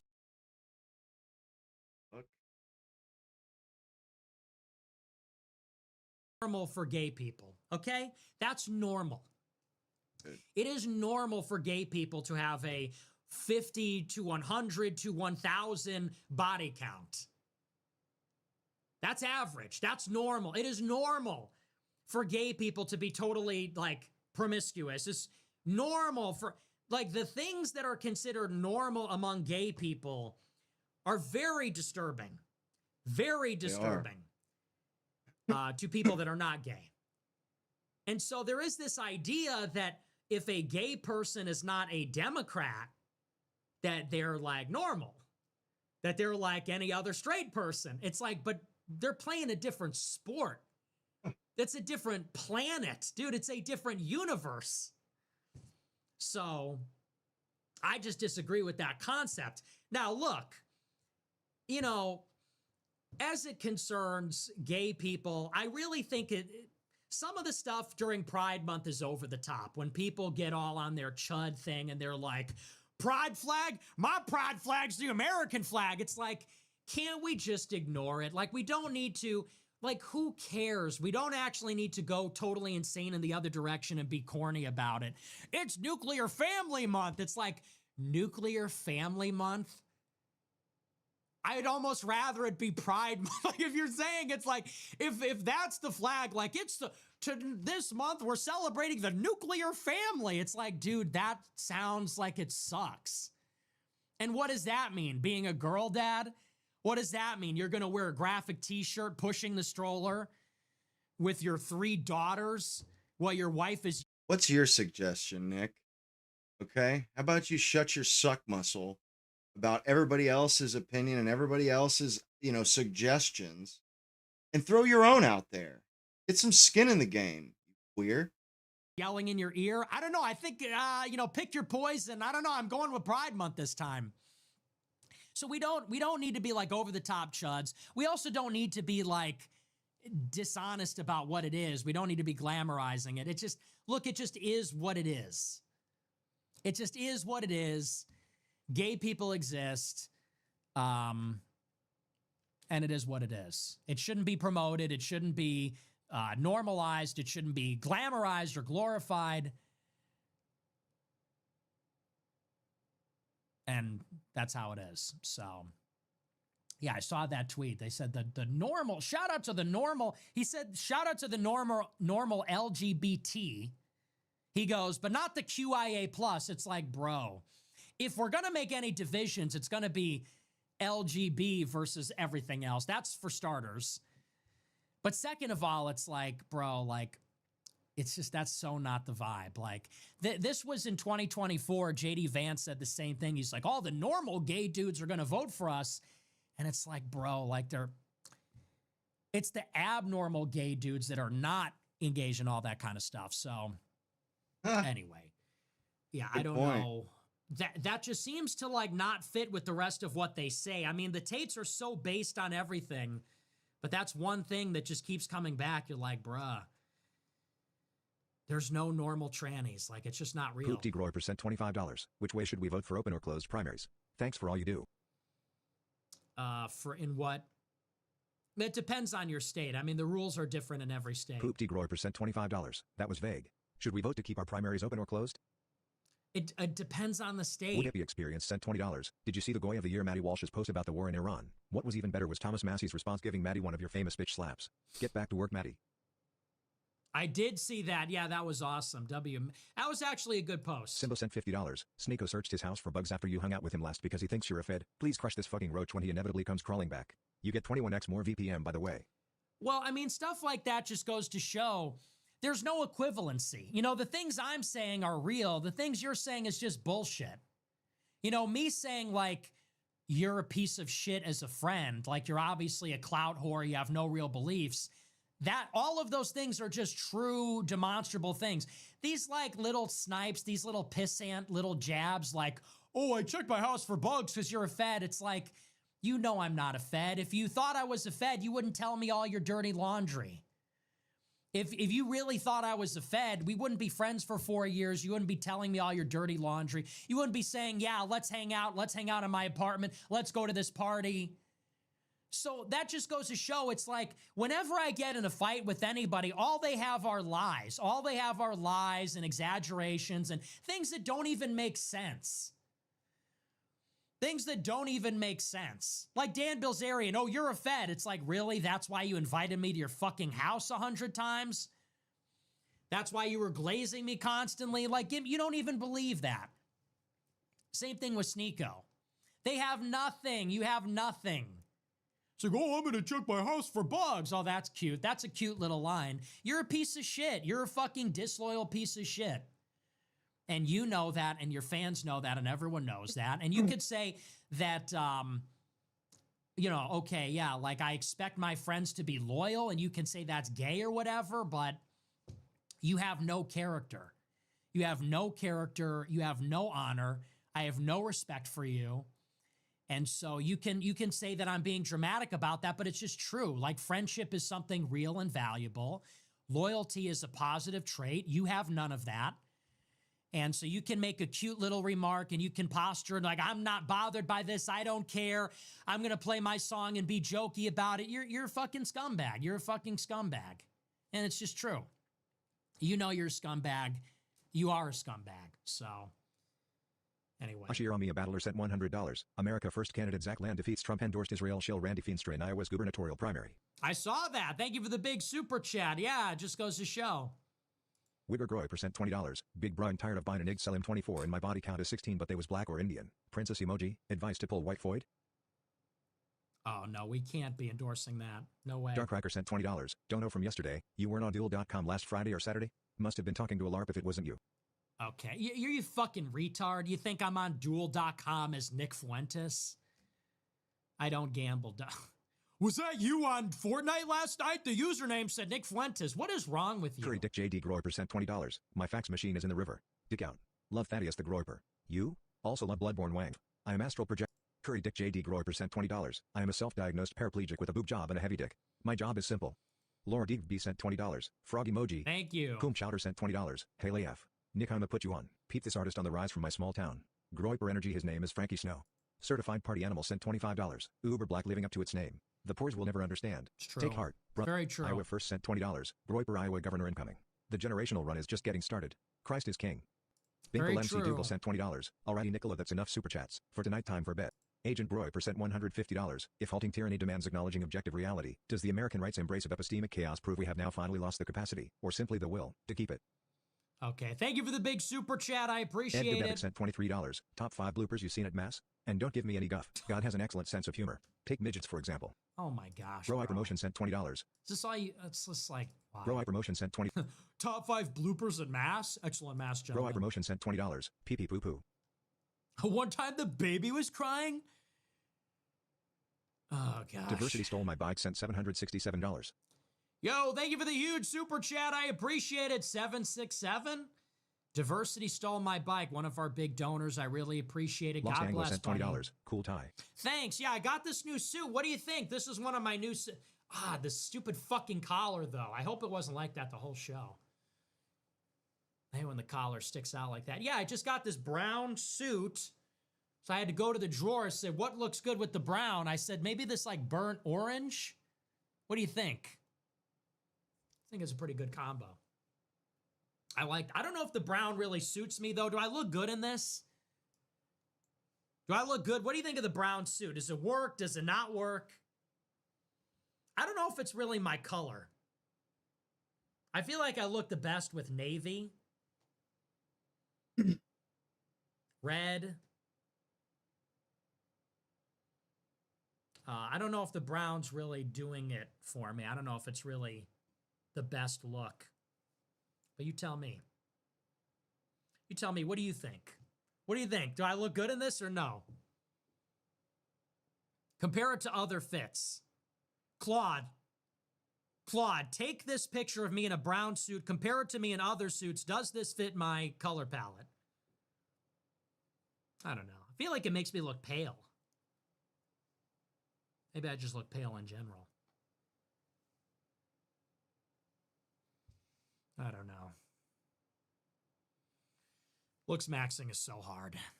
All right, because I'm both the sculptor and the stone. That's why. Tecate sent $25. We go to war with Iran, then say there's aliens. No one cares, but movies about aliens skyrocket in purchase streams. Who do you think made / produced those movies? Okay, what is that really? New Surge sent $20. Amazing tie. Great show. Thanks. Big Red Grow sent $50. Huge win in Iowa tonight. Zach Land is the first candidate to beat Trump's pick in a primary. The nigga interacts with the burnerverse and follows the Iowa AF guys. Yo, really? Oh, well, thanks for blowing up his spot. Randy G sent $20. My favorite domestic terrorist. Okay, well, I'm not. Quiz though. sent Okay, $25. let's just- Nice tie. Careful, why are you putting that on me? People think that's funny. They're like, here's my super chat for my favorite domestic terrorist. It's like, that's not funny. Like, the government is watching, okay? Here's another 20 for my favorite domestic terrorist. LOL. Like, no, please, like, let's not call me that, okay? That's not FBI. If you can hear me, I'm not a terrorist. Some like wholesome granny, some wholesome grandma, just another super chat for my favorite domestic terrorist, keeping you and all your designs in my prayers. keeping you and all your murderous intent in my prayers. I hope you succeed. It's like, whoa, whoa, whoa, please do not put that on me. AdSense, no, I am not a terrorist. You must be thinking of someone else. I'm not a terrorist. I only embrace love speech. I am seeking the truth through funny and nothing else. Armani Moon sent $20. I am not seeking casualties or bloodshed. I am merely seeking truth through funny. Armani Moon sent $20. You kind of look like Canelo Alvarez. Is that a fighter? Or who is that? Dude, I do not look like that at all. Are you kidding me? In what way do I look like this person? That is just not even true. Joe Schmo Grow Ever sent $100. Your tie is gas. Also an AF fall / winter beanie and bobble hat would go crazy. Thank you for the big super chat. I appreciate it. A beanie and bobble hat. What is a bobble hat? Oh, yeah, that would be kind of cool. Yeah, okay, maybe. Maybe we'll do that in the winter. Groy per pilot sent $20. Would you ever support a Catholic king? Either in the USA or in the Middle East? We gotta grow up, guys. Like, we gotta put the comic books down. Would you ever support a Catholic king in the Middle East? Oh, like, dude, please, please. Take the flags out of the fucking username. Remove the flags from the username. Drop the LARP. Would you ever support a Catholic king? How old are you, sir? Are you 15 years old? Like, come on now. Goodness gracious. Yeah, bro. I mean, I guess. It's not really in the cards. Go Knight sent $20. Would you support Go Knight sent. Would you ever support a Catholic king like Louis XIV? Yeah, Go bro, Knight sent $20. What is your opinion on the bricks and minifig scandal to where they stole old man Legos and when a YouTuber tried to get them back legally they are harassed by police and who are also Mormons?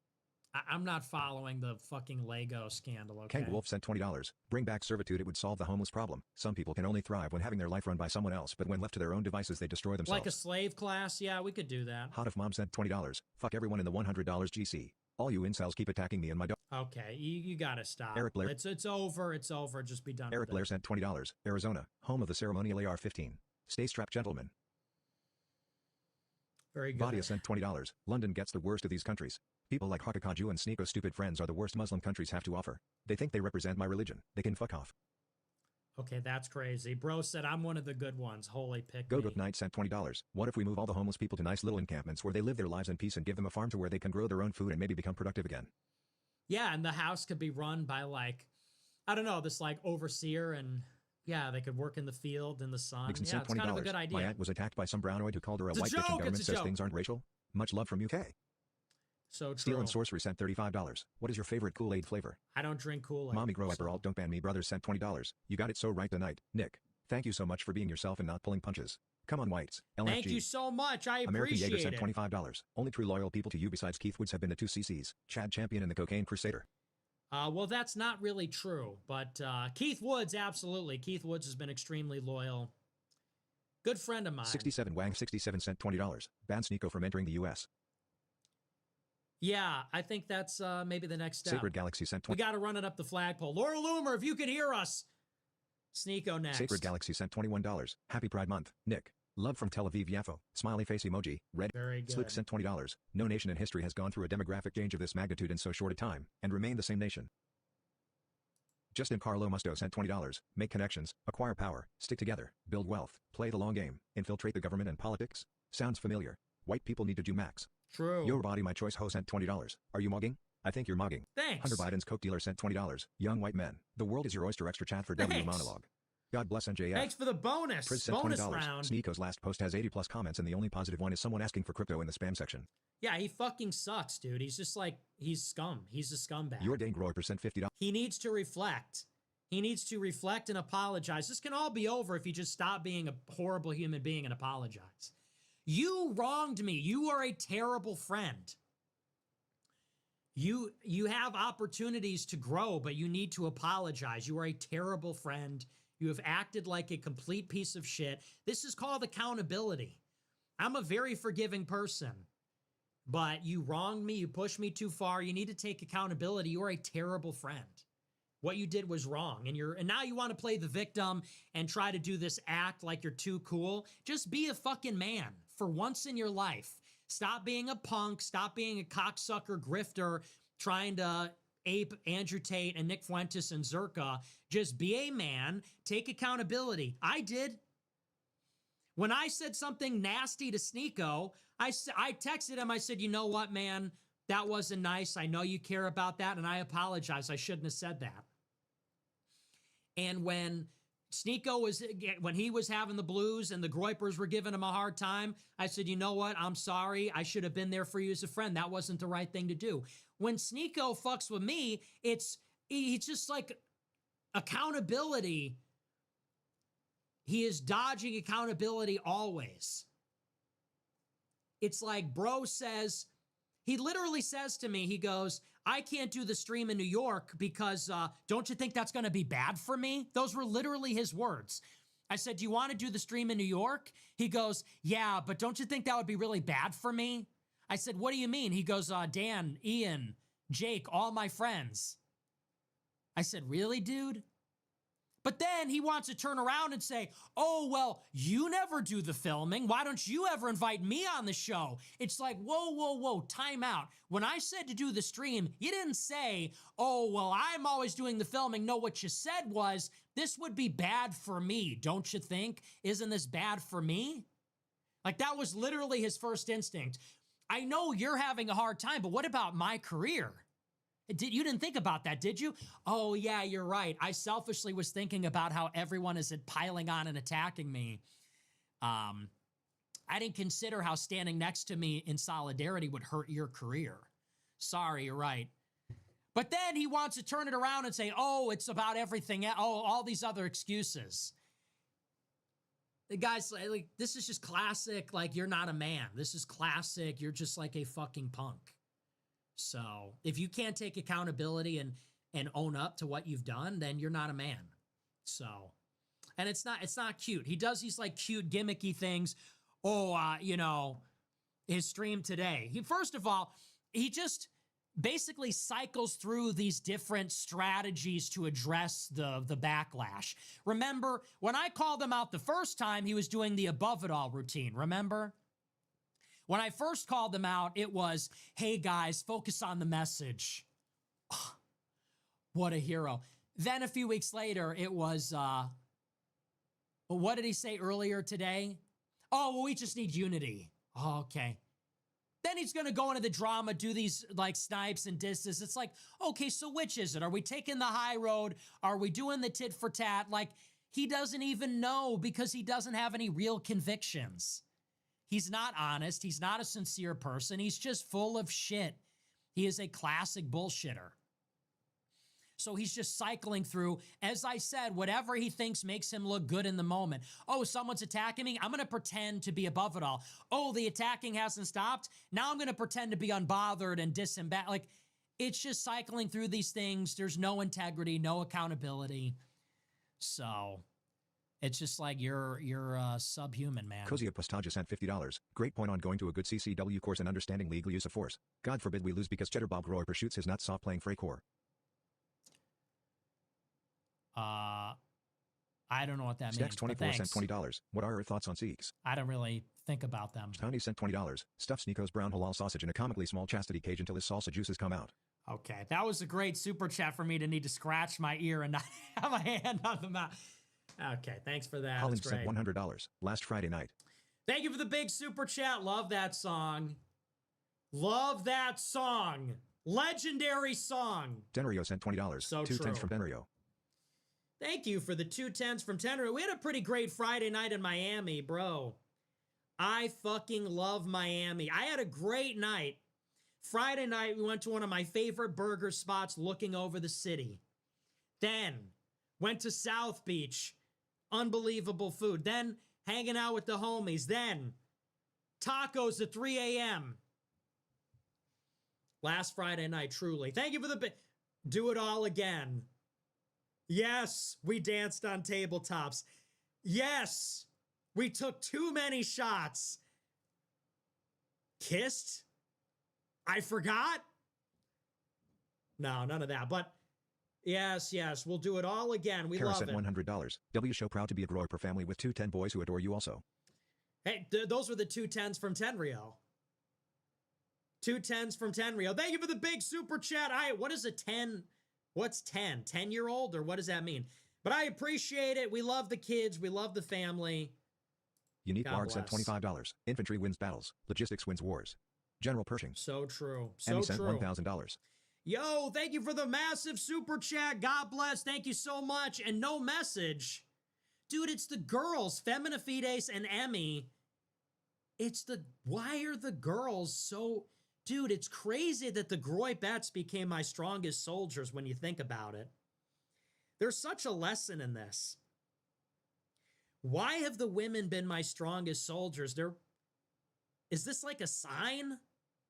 Wow, maybe I need to get married to a woman, which is what I meant. That's crazy, because I have done nothing my whole life and career but attack women and have negative attitudes towards women. And it's women that are really backing me up. It's women that are loyal to me. It's women that are doing the big super chats. It's women that are putting me on and hooking me up. Maybe I was wrong. Damn, guess I was wrong. Me burning in hell with all of these, all my niggas that stabbed me in the back and betrayed me. Damn, guess I was wrong. Should have been nicer to the Foids. I don't know. They're kind of working on me, man. I appreciate the massive super chat. The Groibettes, why are they my strongest soldiers? All the fellas have let me down. All my fellas. All the fellas have let me down. They're all fucking Virgils. Every one of these people that I thought were my friends have fucking Virgiled me and totally let me down. What a victim. And all my Poor Biancas guy. have been backing me up and loyal to me. All my Biancas have been there for me from the beginning. Poor Nick. I don't know, guys. Maybe the Groibettes are our strongest soldiers. Maybe it's a Groibette war. Maybe the next one is going to be a Groibette war. No, but I appreciate it. Thank you, guys. Chad Meme sent Appreciate $20. it. Considered becoming RC, but couldn't get over Vatican II. Christians don't worship the same God as Muslims. Ugh, Christ is king. okay. Ms. Meryl Goon or Groy % $20. Thoughts on an LGBT alliance to grow the AF agenda for Pride Month? Let's be forward thinking in 26. The extra G is Groiper. Yeah, no, I don't know about all Peter that. G sent $20. Gen Z, take off the fake nails. Enough with drugs. The greatest generation that could have been. Like have money or something. What the fuck are you talking about, dude? Definitely get off the drugs, though. I don't know who's wearing fake nails, but definitely enough with the drugs. Illister sent $35. Wang Summer. Thanks for the content lately, Nick. Thank you. I appreciate it. Shavery Yeah. sent $20. I fought with the tie tonight. Also, thank you for being a great host who gives takes that we cannot hear anyone else. You're the GOAT. You're the only one of your kind I've found. I Wow. always enjoy it. Thank you. I really appreciate This it. dog hunts 988 sent $20. God bless you with great mindset, man. Really appreciate the show, BRO. Something big too. Power grows daily for a lot out there due to what you do. That daily doo-doo. The Daily Doo-Doo. Thank you Rena very Glory much. sent $20. Wanted to say your profound vocab always impresses me. It's not overdone and not in a sense like you're trying to talk down. Thanks. I appreciate it. Yeah, I try to keep it. I need to read more books. I'm getting dumber. I can tell. I can literally feel it. I'm getting dumber because I don't read anymore. I'm just doom scrolling all the time. I'm not taking my creatine. So I really gotta get back at it. I've been uninspired. Perspective to Artisan say sent the $20. least. Definitely brown over navy because your warm tone. Think so? Okay. Johnny sent $20. First time super chatter. I'm curious as to how the origin of the term groiper. My best guess is goy with a gripe. Well, that's the worst guess I've ever British heard. Groip sent $20. These things always hit different when they happen in your hometown. RIP Henry. The Wilbird sent True. $20. Brown suit works. Matches the hair. Think so? Yeah, I don't know. Maybe with a different tie. You know what? If I had a green tie, oh, that would be delicious. Oh, if I had a green tie. I don't think I have any green ties because I used to have a green screen so you couldn't see it. Oh, this with a green tie? Now that is something you should see. Now imagine this, okay? The problem is this like always goes up. This with a green tie. You know what else though? Because the suit actually fits, it makes my head look huge because I have a giant fucking head. I have a giant fucking head. And if I wear a suit that's too big, you can't really tell. You can't tell as much. But if I wear a suit that fits, you can see that my head is far too big for my body. I don't know. If you zoom out, maybe it's not as noticeable.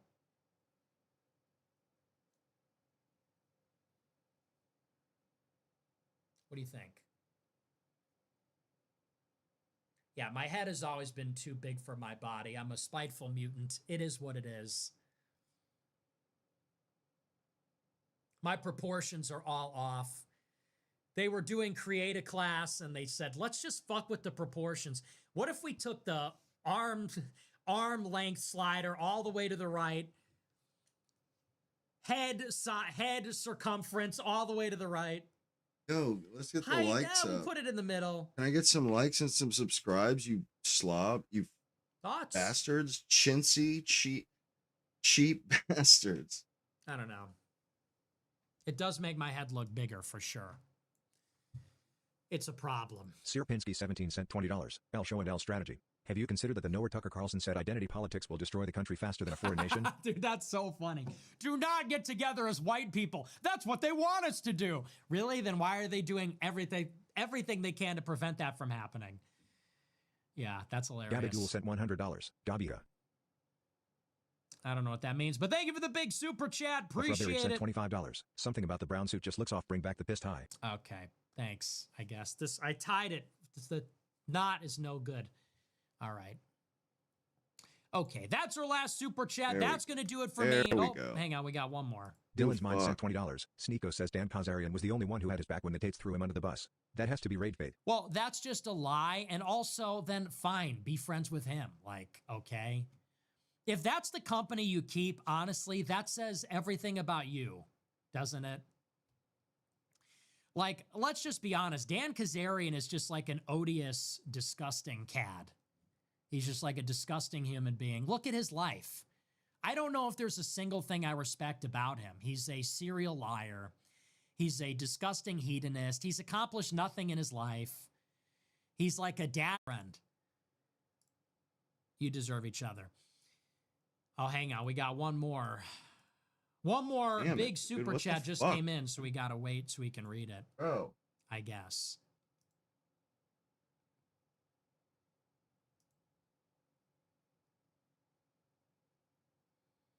It's going to take a moment to populate. It's $100, so I'll just give it a minute. Or, should I save it for tomorrow? I don't know how long it's going to take.